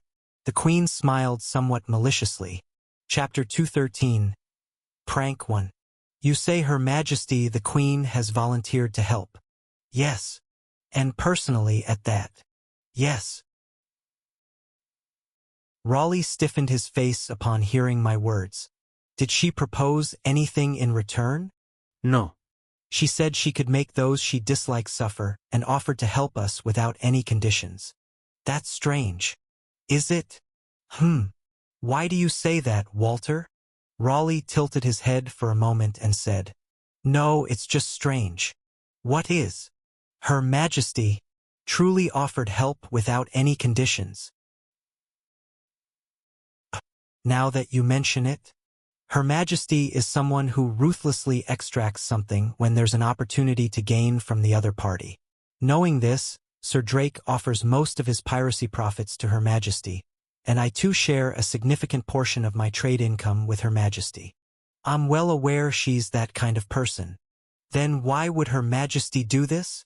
Perhaps the Queen felt a sense of responsibility to correct the chaos in England, and that's why. Raleigh looked at me with an expression that seemed to pity me. People are not like you, Nemo. Did I just get misunderstood again as an angel who doesn't understand people's selfish hearts? I guess so.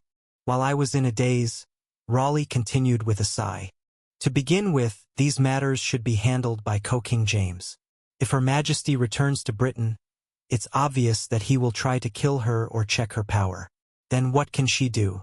She'll have to endure it alone. That's also correct, right? Elizabeth was originally fleeing from the rebels. She left because her safety was uncertain even in Scotland. So James should be responsible for stopping this chaos. But can he do it? He can't, right? That's why we're pushing this initiative. Anyway, I'll try to find out if Her Majesty has any hidden intentions. Good, Walter. I'll leave it to you.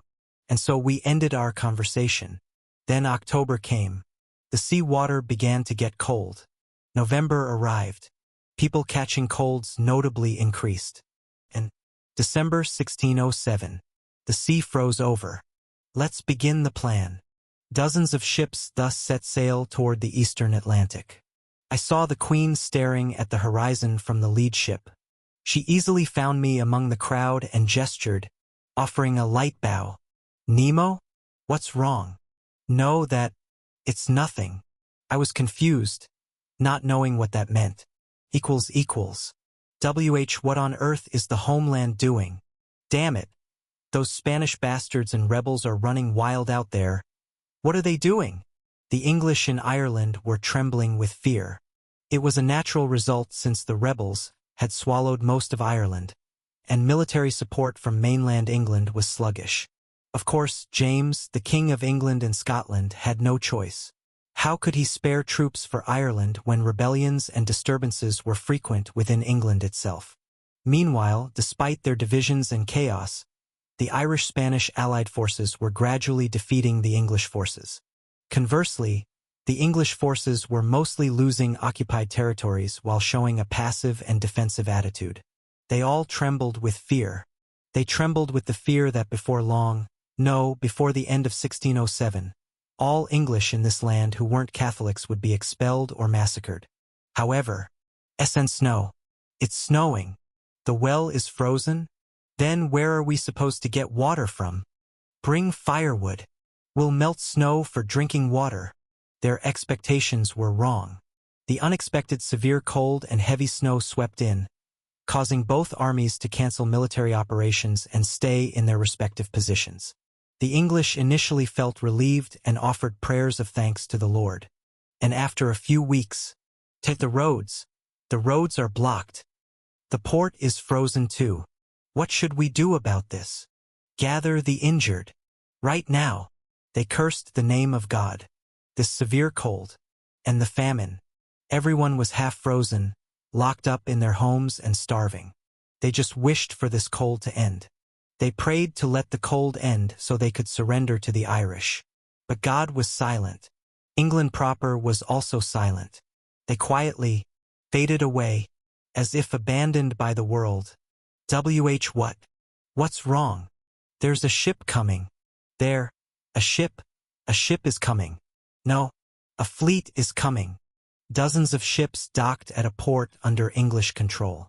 They suspected these mysterious ships might be enemy vessels, but soon cheered at the sight of an angel holding a toothed saw painted on the sails. And it's Her Majesty the Queen.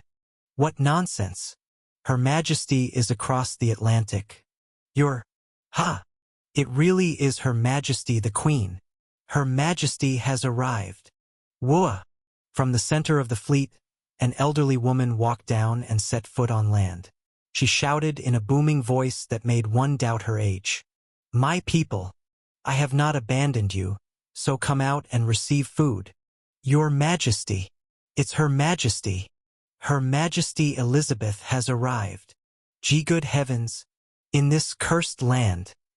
Instantly, thousands of people rushed over, hurriedly receiving barley and wheat distributed by soldiers, shedding tears of gratitude. The port was instantly crowded with people, and the cold wave seemed momentarily subdued by the heat. Before them, you came to this land seeking new land, opportunity, but now only death and despair remain. As your lord, I cannot simply watch this, so I want to give you an opportunity. Oh, opportunity?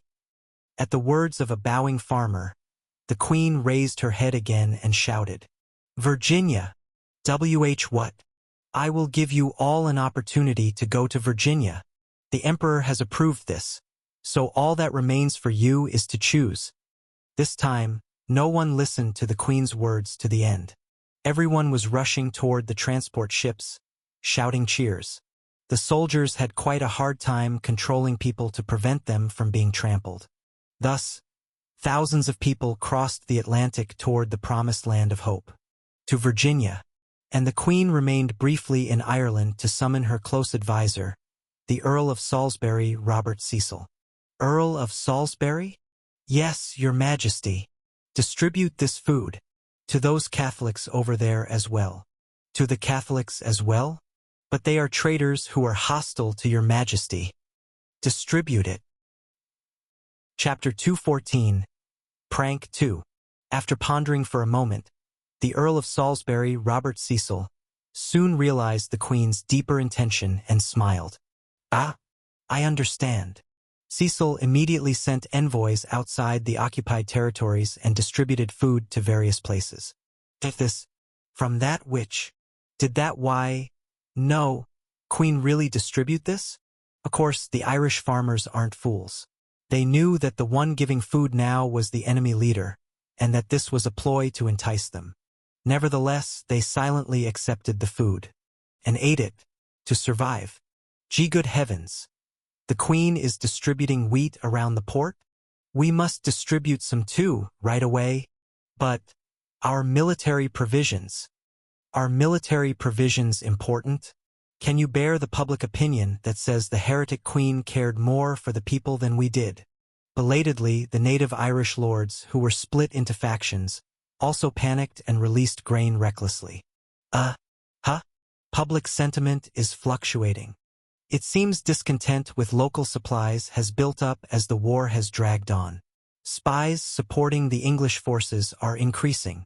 The Spanish forces also scrambled when they suddenly found their status changing from liberators to foreign forces. Thus, the Queen played a trick on the Irish lords and the Spanish. But if that was all, the Queen would not have embarked on this reckless and dangerous voyage. Elizabeth, that person, is stirring public opinion in Ireland? Yes, praise for Her Majesty is continuing throughout the occupied territories of Ireland. Moreover, the people of the homeland are now questioning what the co-king in Edinburgh is doing, not personally stepping up. What am I doing? I'm stuck here handling mountains of work. Besides, for a monarch to personally go to the front lines, what reckless! Your Majesty! Seeing the face of a servant rushing in urgently, James of Scotland was engulfed by an ominous premonition. News that Queen Elizabeth has arrived in Bristol, and that ominous premonition was spot on. Sobi, only Your Majesty cares for us who have suffered from the flood. Her Majesty says she will give you the opportunity to go to America, where there are homes, land, and food. Who will go? I will go. Please let me go. Your Majesty, please don't abandon us. February 1608. First, the Queen headed to southwestern England and Wales, which had suffered greatly from flooding last January. And just as she had done in Ireland, she gave people the right to migrate to Virginia. Then she moved to the Midlands, devastated by the anti-enclosure rebellion and its ruthless suppression. Oh goodness! How are you people so starved? Your Majesty, We just wanted the commons to be open. Don't cry. So that you won't go hungry, I have arranged for ships for you to leave. Auk. Your Majesty, that king from Scotland is not our true lord. How can you say such things? He too is the monarch of England sent by the Lord. Even if he starves you now, he too must be doing something for you. Just that his priorities haven't reached you yet. The Queen spoke distantly, looking at wheat stalks that had frozen to death from frost. How shameful of me to try to gain favor by telling you to leave your homeland. Your Majesty, you must leave now. I'm sorry. I will go to Liverpool and you to America. Your Majesty. Why, Your Majesty? Please don't leave. James, that damned villain. And so, James's public image in England began to plummet further. James is intimidating Queen Elizabeth. James neglects England and lives in luxury and pleasure, while Her Majesty personally visits the hungry to share hope. James, that damned harlot. I'll kill her. Your Majesty. Please calm down. I should have killed that person earlier. James collapsed, clutching the back of his head. James has collapsed? It's an opportunity. Let's advance our plans further. It was good news for Catholics still secretly operating in various places.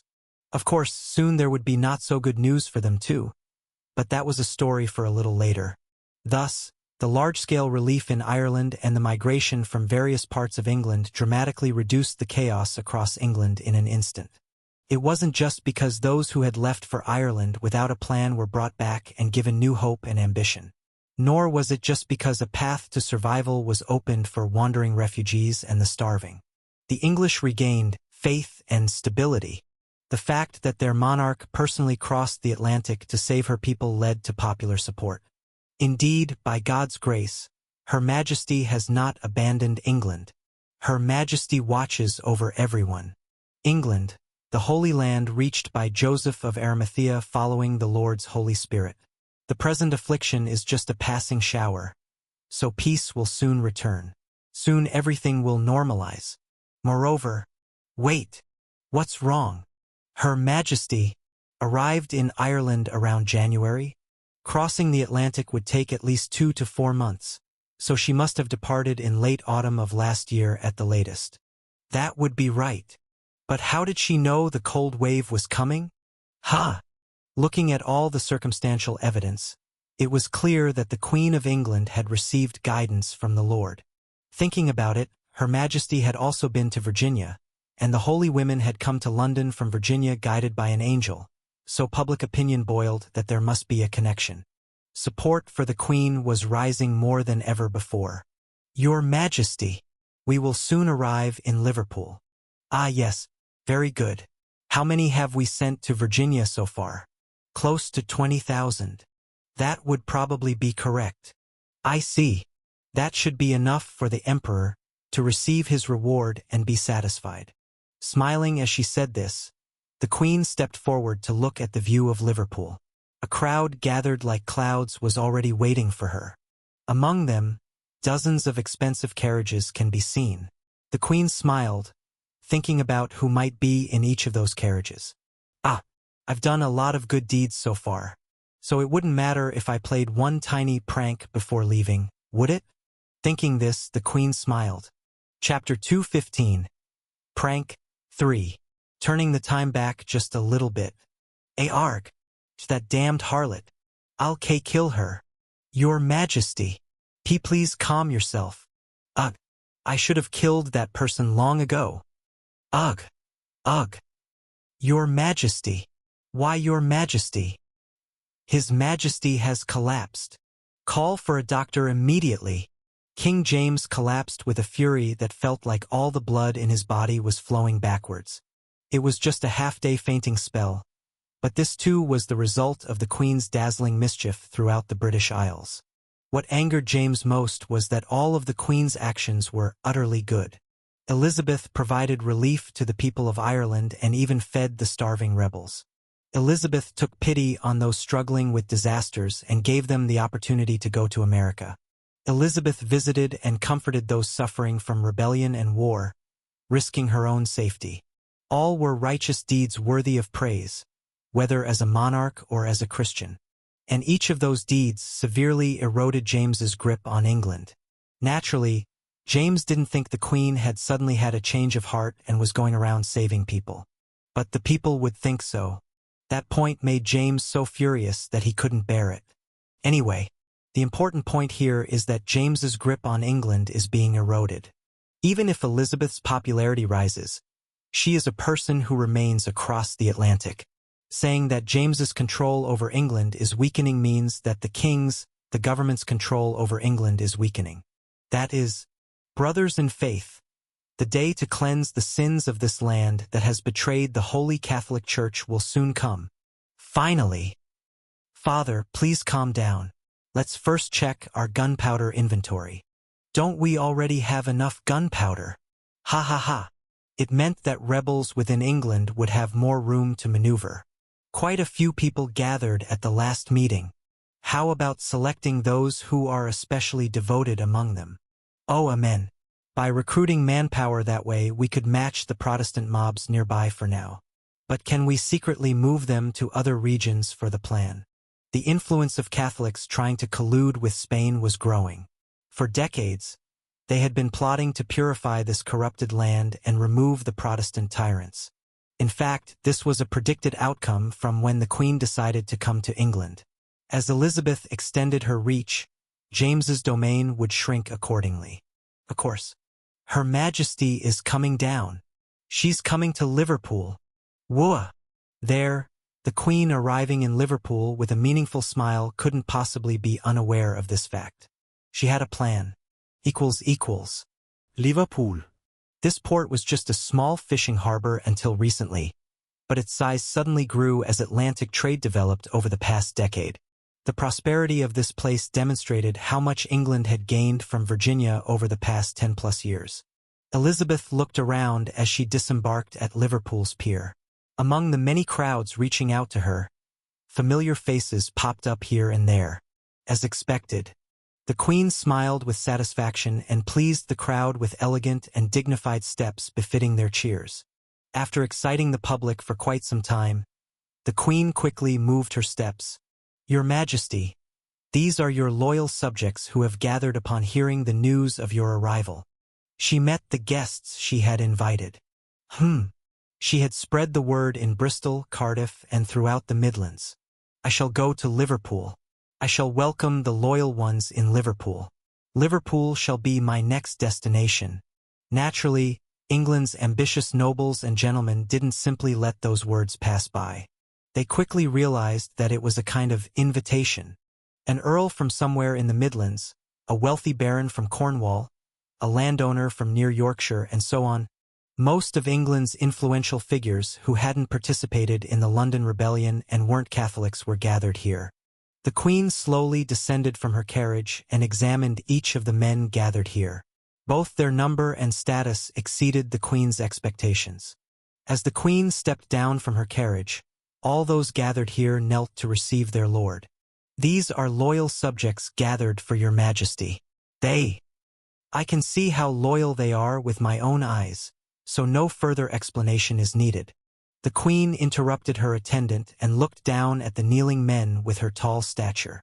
And in a soft tone, as if whispering to children, she said, "Those who grieve watching each petal fall and wither are truly the ones who love flowers and spring days, more than those who rejoice at the sight of blooming buds." She ascended to a high platform with the support of her attendants. She smiled as if she felt comfortable there. You all are like that. As if that place, high above, looking down at others, was her home. You have gathered here when your country and lord are in the most perilous state, making you more loyal than those who gathered in London when my kingdom was prospering. At those words, the kneeling men rose, pretending to be moved. The Queen held hands with each approaching loyal subject, until, "Grip, you hold my hand unusually long.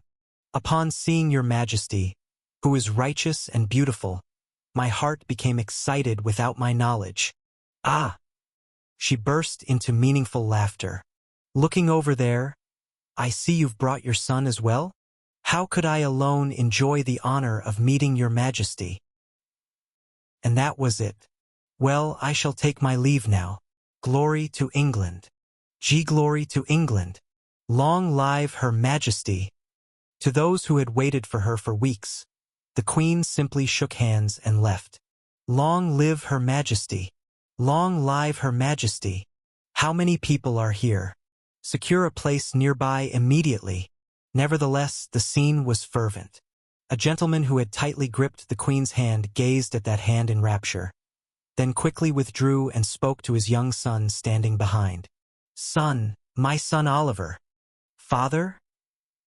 What is it? Just now, your father shook hands with Her Majesty the Queen with this hand. Do you know what that means? Pardon. The people who just shook hands with her. Looking at his son Oliver, Robert Cromwell grinned, and he whispered into his son's ear so that no one else could hear. Those who shook hands with Her Majesty will rule England. What does that mean? Watch. Robert Cromwell took his son Oliver Cromwell and headed toward where people were gathering. From various places, shouting voices could be heard. The kingdom is in crisis, so at least the loyal freemen here must gather now. Someone climbed onto the platform where the Queen had just stood and shouted, I agree. Who in this kingdom would not agree? Then someone answered with appropriate gestures at the exact time, as if prearranged. Applause and cheers continued at the precise moment, and stopped at the precise moment. We loyal people, we can represent the freemen of England. In this storm, we will boldly unfurl our anchor and advance. I fully agree. At least compared to those traitors in London who claim to be so now, our qualifications are more than sufficient. That's right. Long live England. Long live Her Majesty. Chapter 216. Prank. 4. It was like an exaggerated play. Everyone knew the beginning and end, the process and result of this affair. Robert Cromwell jumped onto that stage full of cheers with his son and shouted, Long live England! Long live Her Majesty, the Queen! That was the finale, the birth of a new power. The Queen only shook hands and left, but that handshake was enough. That handshake became the mark that distinguished England's true rulers. Now those loyal subjects who were certified by the Queen, free from responsibility and guilt for rebellion, would become the center of England. Those cheering here now would hold authority exceeding the fake parliament set up by those rebels in London. These people would fill the power vacuum in England created when the Queen fled, rebels seized London and Parliament, and the crown passed to Scotland. They would become England's real rulers. Knowing this fact, they were so excited. Your Majesty? Why, Your Majesty? Ugh, my head still hurts, so keep it moderate. Don't report anything unless it's urgent news related to that woman. Elizabeth has gathered influential figures of England in Liverpool for a meeting. Arg. James of Scotland fainted again. Damn it, the right that I should have seized. My rightful right over England. I have a proposal, James. This isn't right. From now on, I intend to make you the co-king of England. I will also divide the resources coming from the New World in half. The co-kingship I had in mind wasn't like this. Just before fainting, with his eyes firmly focused, James told his son Charles, My son, you must never trust the English. Study hard. Elizabeth personally authorized the rightful rulers of England. That is, the possibility of Scotland's and England's King James swallowing up the entirety of England, where the Queen had fled and the Parliament was shattered, plummeted. England, except for London and its surroundings which were controlled by rebels, was now theirs. James wasn't the only one who foamed at the mouth in response to this news. The foundation was laid for a new power to enter England, which had been unoccupied land. Order and authority returned to England, which had been terrified and split like a flock of sheep without a shepherd. England's political situation regained stability. A new parliament has risen near Chester? This is nonsense. Who was it that suggested delaying our action? Wasn't it you? Take responsibility. How is it my fault? Who could have known that greedy queen would go that far, even setting aside her own authority? Radical Catholics who were planning to act amidst England's chaos also fell into confusion immediately. Public actions were dispersed instantly across various places. Secret meetings happening here and there were discovered. Plans to kidnap or assassinate the king that were proceeding secretly also had to undergo major revisions. In fact, they were virtually cancelled. They panicked, all rising from their seats, pointing fingers at each other and shouting loudly. From prominent gentlemen to nobles of some standing, all lost their dignity and scrambled. In such a situation, everyone, stop! At a young man's shout, briefly, the commotion ceased, but after they glanced at the young man, it returned to its original state. Who do you think you are? Just fortunately included here where people of high status are gathered. Just the son of some lawyer trying to get attention by making a fuss. Bang! Bang! Bang! Bang! Crack! Now it's quiet. When the conspirators looked to the side, the young man had smashed his chair with a mace from the wall. The young man who destroyed the chair finally managed to attract the attention of this meeting of young and awkward conspirators. He climbed onto the table, looking down at all the people gathered here somewhat arrogantly. He said, "Everyone, what's wrong? How can you cause such commotion after hearing such good news? Are you mad? That's good news? How can it be good news that Protestant minions have gathered under the Queen's direction?" At someone's words, the young man raises one corner of his mouth and taps his head. "It seems you've misinterpreted this joyful news because of your foolishness. A new order has risen in England. The new Protestant power holders left by the Queen, whatever you call them, Parliament. Those fellows will soon dominate England and try to crush us. How is that good news? Because when they dominate England, there's one more person who will dislike it. James of Scotland." When someone with quick wit shouted, the young man smiled and murmured, "That's right. Now the authorities of two kingdoms, the authority of the king and the queen, the authority of the monarch and the parliament will clash. In between them tearing at each other, fighting and scratching. Would our gains really be small? England will now go through labor pains as new power holders continue to agree and struggle with each other. Scotland is in a state where James has just managed to rein in the local lords by distributing furs and various resources coming from Virginia. Ireland continues to be in chaos due to famine caused by successive wars, even as the Catholic coalition solidifies its victory. Thus, the British Isles, which until recently were under Elizabeth's firm royal authority, are instantly being divided. And division and chaos were always opportunities for the ambitious. We must hurry to find another ambitious person from the House of Stuart, before they think it's better to contact that so-called new parliament than to contact us. Thump. The young man stomps on the table and says, "Also, we must find and recruit those who are abandoned and pushed aside in that disintegration. It's an opportunity to expand our influence more than ever." Thump. Yet, what are you all doing? Not stockpiling more gunpowder. Not preparing more able-bodied men and blades. We are at a watershed moment, and the young man lightly jumps down next to the chair he just destroyed and adjusts his hat. "I will do anything to restore this England, full of Satan's prestige, back to a land of holy gospel. I will do anything." The young man, Guy Fawkes holding the mace, said so. Back to Liverpool. Nothing special happened, except for several assassination threats, Catholic riots, and enthusiastic public gatherings. Thanks to filling all escorts and attendants with only Americans and those whom the Queen knew by face, they could easily overcome a couple of assassination threats. The foolish Catholics who flocked to this not-so-large port city were also trampled by the surrounding crowd and tattered, so there was no problem. The public was also skillfully controlled by the Queen, who was able to calm them without many injuries. However, the events this city has experienced seem to show me the turmoil of kingdoms. When it was time to leave, the queen suddenly speaks at the dock as if she just remembered. The crowd gathered around and the self-proclaimed provisional members of parliament all close their mouths and focus on her words. How has this land, where the Lord once walked, become so filled with noisy sounds?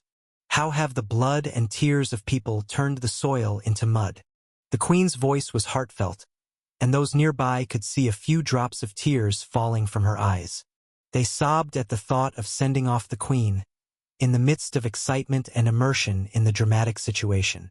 For a moment, the queen shared the sadness of farewell with them and, however, "I swear to the Lord, I believe," she suddenly exclaimed. The crowd here, the members of parliament, and Robert Cromwell and his young child Oliver Cromwell also raised their heads while calming their pounding hearts. They listened to the queen's voice. Someday there will be someone who will subdue this chaos in this land. As Catholics and Protestants fight each other and various kingdoms split apart and suffer tribulation, someone will break these waves, someone will quell this storm. Someday, at his feet, these kingdoms will become one again. Wait until then. Wua! Long live Her Majesty! Most of the crowd simply responded to the Queen's beautiful and brief speech with cheers, without much thought. But Robert Cromwell felt a thrill. Suddenly, the Queen spoke like someone who had been to the end of the world. As if, like someone who had hidden a treasure at that end. As if she was saying, "If you want the British Isles, I will give them to you. Whoever can subdue this chaos shall become its master." Besides Cromwell, several other ambitious people also watched the Queen with wide eyes. They watched the Queen leave. She planted a grand dream in them and left.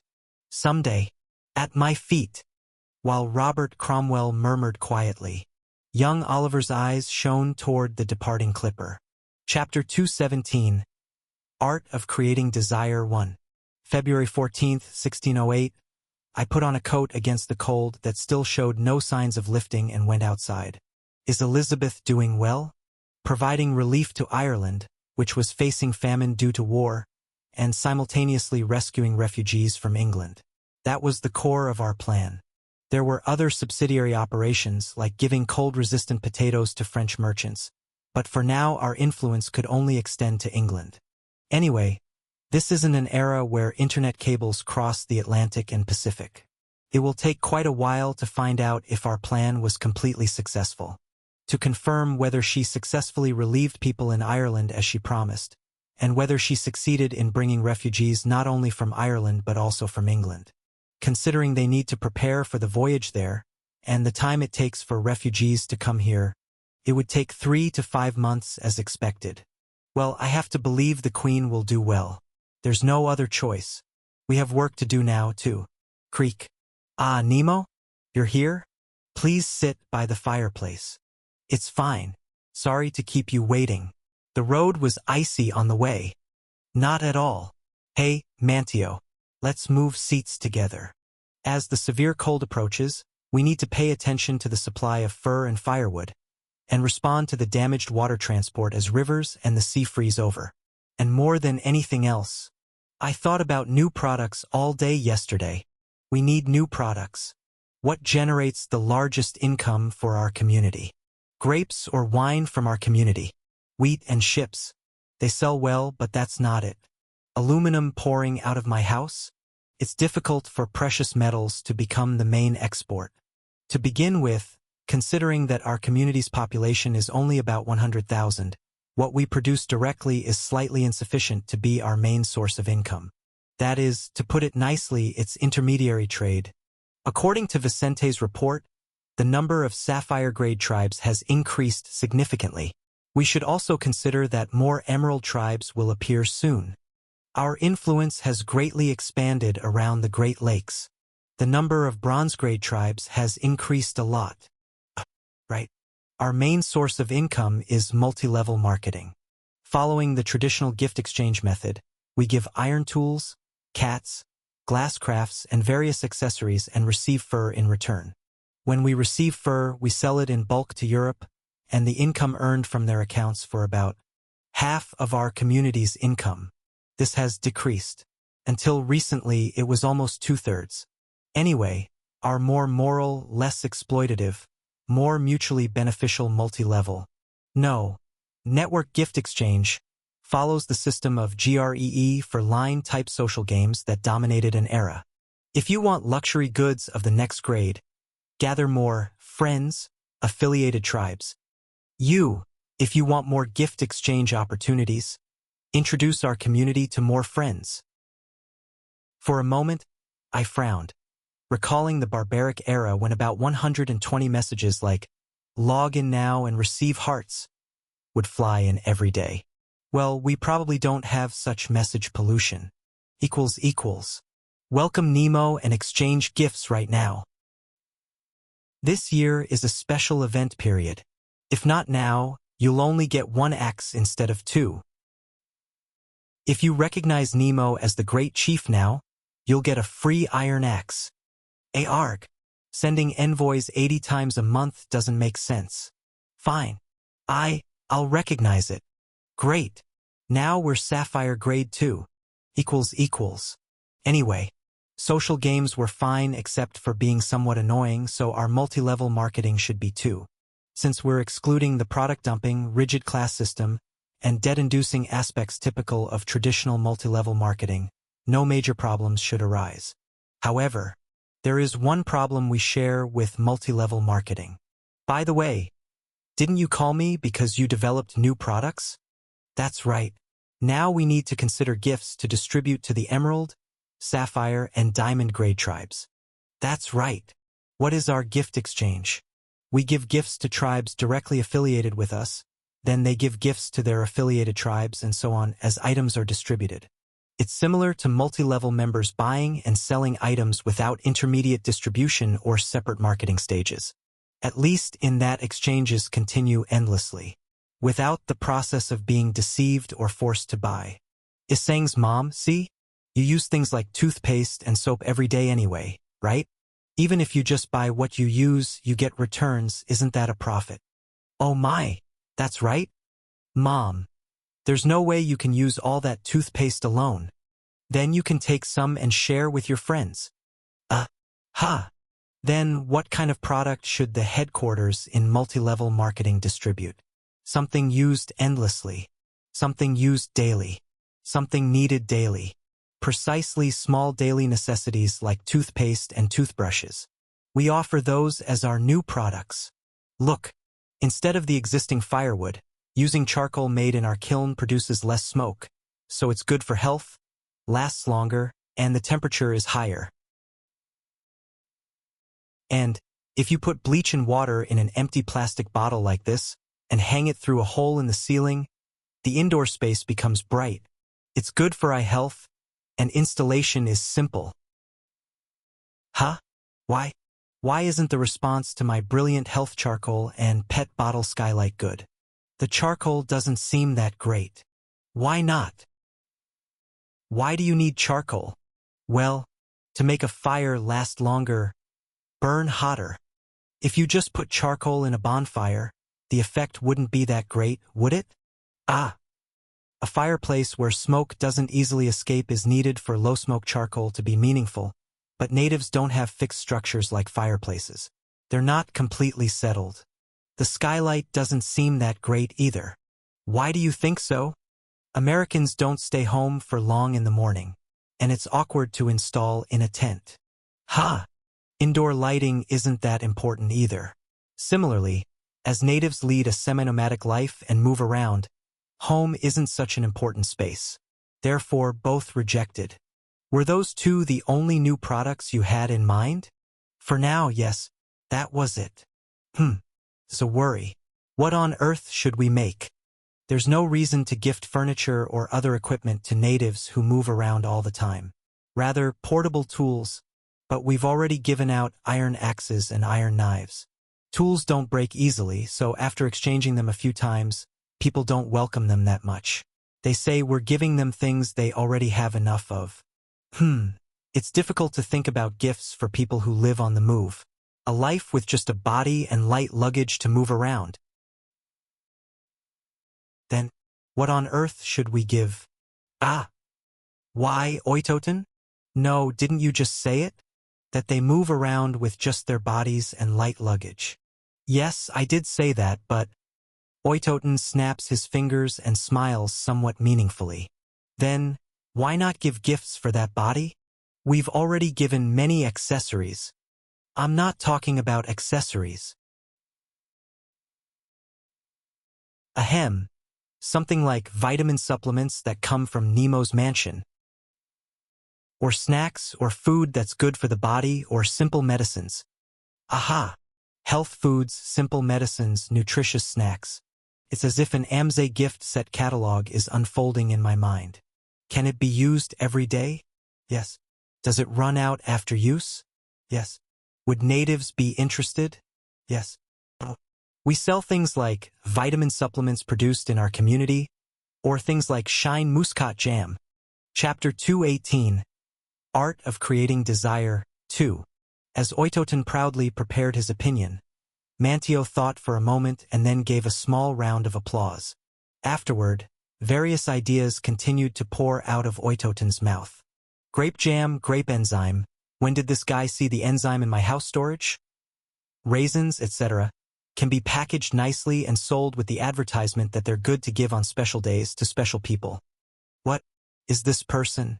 Is he possessed by an Amze Japan employee? How do you know the inner workings so well? Why am I listening to the principles of holiday gift sets coming from the mouth of a 17th century American? Anyway, I nodded blankly, then soon came to my senses and refuted Oitoten's words. I understand the suggestion to sell things like cheese and jam in fancy packaging. But would Americans buy them? Japanese elderly people keep buying nutritional supplements that are adequately preservable and seem good for the body because of health anxiety and marketing claiming natural, not true. Domestic, not true. Ingredients are good, but why would natives buy such things? And are you really a modern person? When I asked that, Oitoten let out a somewhat unpleasant laugh, ha ha ha, and said to me, "First of all, these are all items that aren't difficult to obtain, right? All the things I mentioned are already available, and moreover, couldn't we utilize the existing grape packaging facilities for the packaging? Let's at least try it as an experiment." Somehow persuaded by Oitoten's words, I nodded, and after a few days, "Something's happening here? Should we go in? People without name tags cannot enter the tent. Get out." As Oitoten said, we were going to at least try it as an experiment. We pitched a tent in a good location for traffic among the villages of the Chesapeake settlement and invited people there. More precisely, they were natives who had recently joined the Virginia community. Natives who still lived in simple huts and hadn't yet received land. Once the natives filled the space, we instructed them. If they saw an item they wanted or wanted to receive as a gift, they should raise their hands when signaled. That was all the information we gave them. And Oitoten unwrapped an elegant silk wrapping cloth and showed the sealed Shine Muscat Jam inside, saying, "This Shine Muscat Jam is practically a necessity these days." Ah, you wouldn't know. Huh? What is this? Why, does something about Oitoten's words feel familiar? This is a thing called jam. Why, it's very sweet and tastes good. You probably don't know much about it. Does this feel so unpleasant? I hurriedly looked at Oitoten's expression. Somehow, he seemed to be feeling elation. Equals. Nematanoa came here without much thought because they said gifts would be given just for showing up. And, this is a thing called soap. When you rub it, it makes your body smell nice. You probably don't know, though. What is this? He was feeling an inexplicable anger creeping up, wondering if perhaps only he was being narrow-minded. He looked around and saw that everyone gathered here had unpleasant expressions. It was certain. Using soap can keep your body clean. It's something you must have to become a fine member of our community. And here is an oil with a similar purpose. It's made to give you a pleasant smell when applied to your body and hair after washing. It prevents skin damage in various situations. Good for those who want to care for their appearance. Nemo calls this lotion. Was my explanation too difficult? Something feels off. He seems to be explaining kindly, and no malice is felt. This is a thing called raisins. Contains various nuts and makes you feel good when you eat it. Similarly, it lasts a long time. Open the jar like this. Pick it up with your hand like this. Eat it like this. Something feels bad. Not just Nematanawa, but other natives were feeling the same way. Of course, you should know about cheese. Do none of you know? This is a thing called cheese. It's solidified cow's milk with a savory, nutty flavor. Would you like to come up and look? This time, open this glass bottle. You don't know about opening a bottle. This is how you open it. Good. Then. This is maddening. Something feels strange. Feels like his guts are twisting. He's filled with the thought of wanting to punch the know-it-all in front of him. What's even stranger is, so, those who want this thing called soap, raise your hands. Everyone's hands go up. Everyone again. Nemo, please record this. Understood. Just, no, he thinks he must have it. I'll damn well have that thing. So that the next time I happen to meet that person, I won't have to hear things like, you still haven't tried raisins? Somehow, seeing that person gulping down and saying, this is really good, makes him feel like he needs to buy and drink that grape juice to confirm how good it is. Really. Let's see just how good those things are that he's going on about. Let's see just how good those damn things are that they make a person's insides feel so scraped up. With such thoughts, people, one and all, took the raisins, soap, jam, supplements, grape juice, etc. that were presented. Thus, in an instant, the prepared items, nothing left. Yes, as you saw earlier, our tribe members had a hard time stopping them from fighting among themselves to take things. Were all gone. People who until yesterday didn't even know the concept of soap, lotion, supplements, and health foods, cleaned everything out. Equals. After clearing the stage, everything looked empty. It was hard to believe this was the place where people were just raising their hands, standing up, pointing fingers, and cursing at each other, insisting they were first. It was really chaotic earlier. I got up from my seat, feeling slightly mentally drained. After helping to take down the tent and clear away the chairs, Oitoten naturally approached Mantio and me. Look at that triumphant expression. If my public image wasn't that of an angel, I would have definitely wanted to punch that face. This person, what do you think? Aren't they all desperate because everything is gone? Then let's adopt these food and beauty items as our next new products. Nemo? Oitoten. Yes, Nemo. You go north with Vicente next time. Pardon? Me? With Vicente Gonzalez. Yes. Looking at Oitoten's puzzled face, I hesitated for a moment, then said as if entranced, "You are a genius. Thank you very much, but in what way?" It's nothing. I could understand why our products were selling like hotcakes in France. I could understand why Henry IV didn't express diplomatic protests or complaints. How should I put this? Seriously, how should I put it? Chapter 219, Missionary 1. Oitoten thus departed for the north with Vicente. Now, let me speak again about this thing called grape juice. Was it not difficult to understand? Let me explain how it is good for the body. No, wait. Before that, let me check if there are people who want to take this thing called soap I talked about earlier. Why, yes, I'll take it. Give me all of it. I need to leave some for other tribes. Sell all of it to our tribe, you damned bastard. And he displayed his genius to the fullest. Did I mention that this soap is good to use when our kitty gets covered in mud? No. So, this thing called soap. There's no need to emphasize soap like that. What do you mean? I've never emphasized anything unimportant.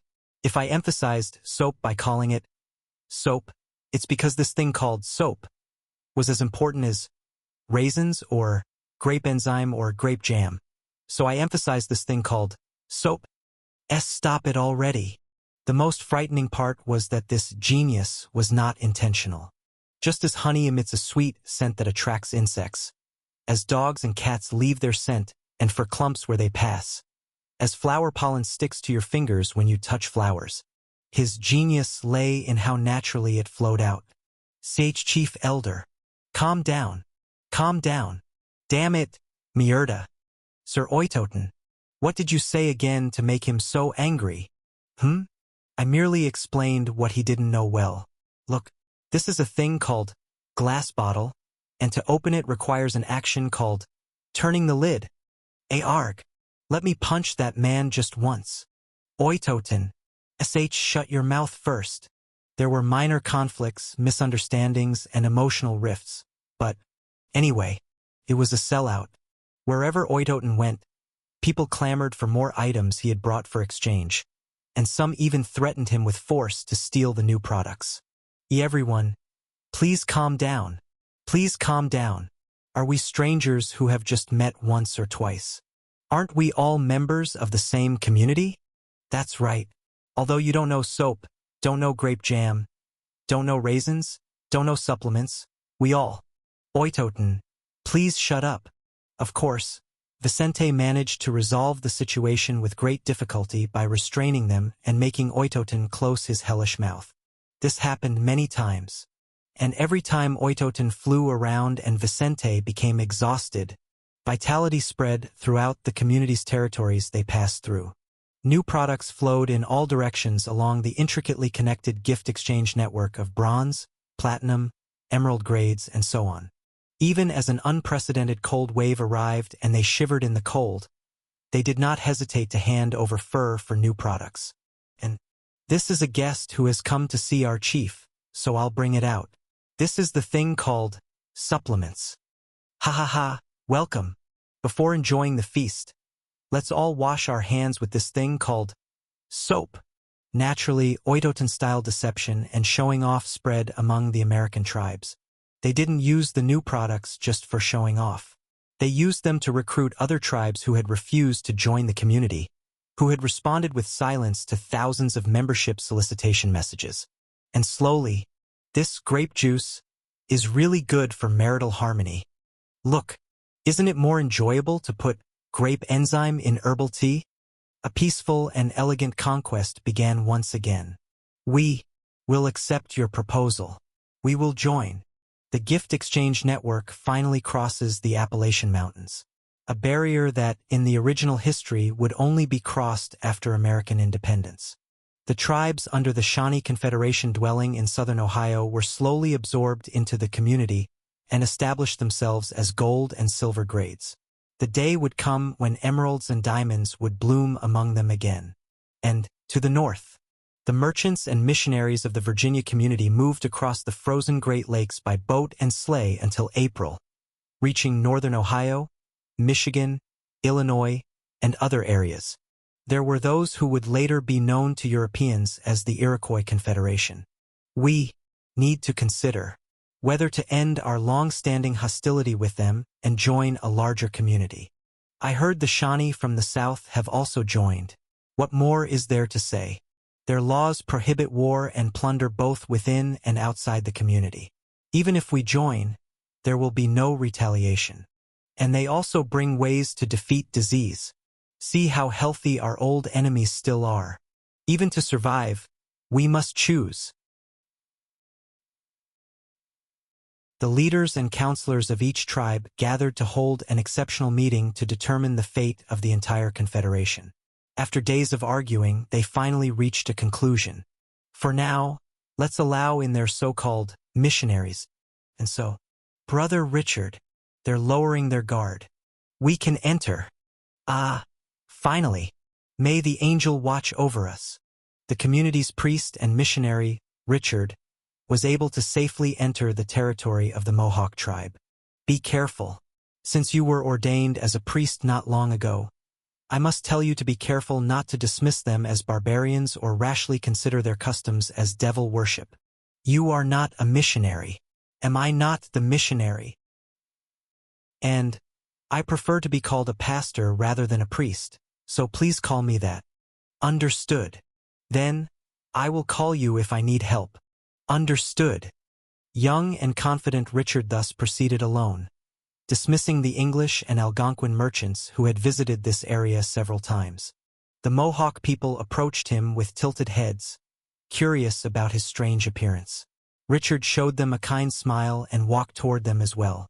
He was a Scottish person, a Presbyterian pastor, and in this strange new continent he had found true faith. He would now convert them. Oh, I blinked for a moment and looked at the list.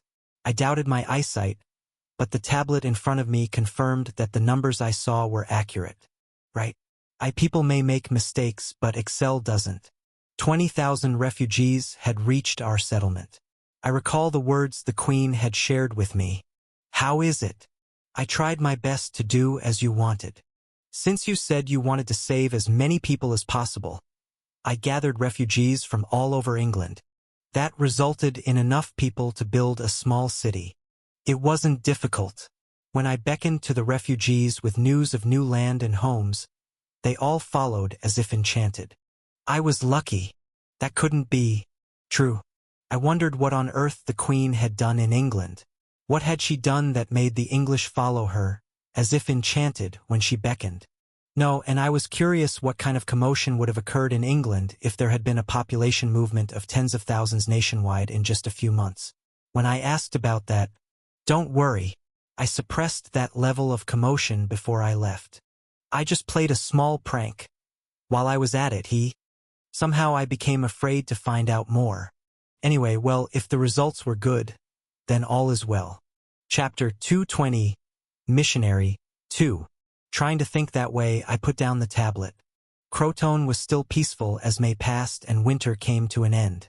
The grapes in my farm, being grown in greenhouses, grew well without much damage from the cold. Now, top-grade Shine Muscat that only European royalty could eat was being grown in my smart farm. And there were no reported cases of people suffering significant damage from the cold wave. Having prepared countermeasures against the cold for several months in advance, there were no deaths, and injuries could be counted on one hand. It was thanks to Eleanor's efforts. Having overcome a major crisis, all that remained was to enjoy some leisure while receiving routine reports. I heard stories about new English villages being built in various places, about new natives coming down from the north to join our community, and then about how Oytoten's new products seem to be selling quite well in the north. Nemo! What is it? Why do I hear such an urgent cry the moment I think things are peaceful? When I opened the door and stepped out, Hewitt was panting, looking at me from between the vegetable garden and the flower garden in front. What was Hewitt's area of responsibility again? Records, administration, management of the English, and the missionary who went north. Religious affairs, especially ordination of priests and dispatch of missionaries. After hearing the general situation, I felt my mouth going dry and asked Hewitt, "Could you explain in more detail?" First of all, things started when a missionary was sent to the Haudenosaunee Confederation, which you called the Iroquois Confederation. It seems they were also considering joining our community, so they allowed the missionary to enter the country. So our missionary, the Scotsman Richard, entered the territory of the Mohawk tribe along with merchants. And then what happened next? Everyone. Missionary Richard gathered people and climbed onto a high rock. And he spoke to the people. "You are truly born with great fortune, because God has woven fate so that we would meet each other." He had already learned the basic trade language before being dispatched as a missionary. Being naturally intelligent, he was able to acquire it quickly. "You are now surrounded by treasures that no wealthy or fortunate person on earth has ever obtained, with only the path to eternal happiness remaining. How moving is this? You will be able to live forever, wearing things more splendid than mere shell bead necklaces, coral, and all kinds of fancy ornaments our merchants have brought. That's not all." And he understood people's hearts well. "If you walk this path with me, your hunting will be successful. Your families will be healthy. Your souls will become strong. Wealth, health, and eternal life. Who would refuse these things?" Within days, people were whispering and gathering at Richard's words. People initially came to see him out of curiosity about his strange and awkward accent and unfamiliar appearance. But soon they gathered regularly before him to hear about the way to live well he spoke of. Can we really live well just by thinking about him with our eyes closed like this? Just by gathering like this? Of course. Of course. Then what about us? What about us? Naturally, all of you gathered here have received grace and can enjoy a happy eternal life. They listened to stories that sounded like legends from a foreign land they were hearing for the first time. Honestly, they didn't understand well, but fascinating stories flowed from the missionary's mouth. Stories of a king who ruled tens of thousands of people. Stories of a rich man who had gold and silver treasures but lost them all. And stories of a prince who moved his people to a blessed land. Stories about eternal life. They were intoxicated by these. But, for those who do not walk the same path as us, eternal hellfire awaits. Forever. The jealous and wrathful Lord has prepared eternal punishment for those who do not believe. Conversely, they were also startled by the eternal punishment the missionary Richard spoke of. We are all sinners. If we don't repent as soon as possible, we will all enter the path of death. Hurry and gather to receive baptism. Declare before God that you will resolutely sever ties with your previous ignorant life. Richard brandished two large swords in both hands triumphantly. Eternal life and eternal punishment became his pet phrases. When he wielded the sword of eternal life, dozens of people applauded in ecstasy. When he wielded the sword of eternal punishment again, hundreds of people received baptism in fear. Indeed, scaring everyone by saying they're sinners is better for expanding the church. In an instant, dozens of people received baptism and became Christians. He thrilled with that much satisfaction and achievement. I led hundreds of the faithful. At this rate, it would not be impossible to gather thousands or tens of thousands of believers. If that happens, it would be good to build a huge chapel here and settle. Ah, how wonderful it would be if that happened.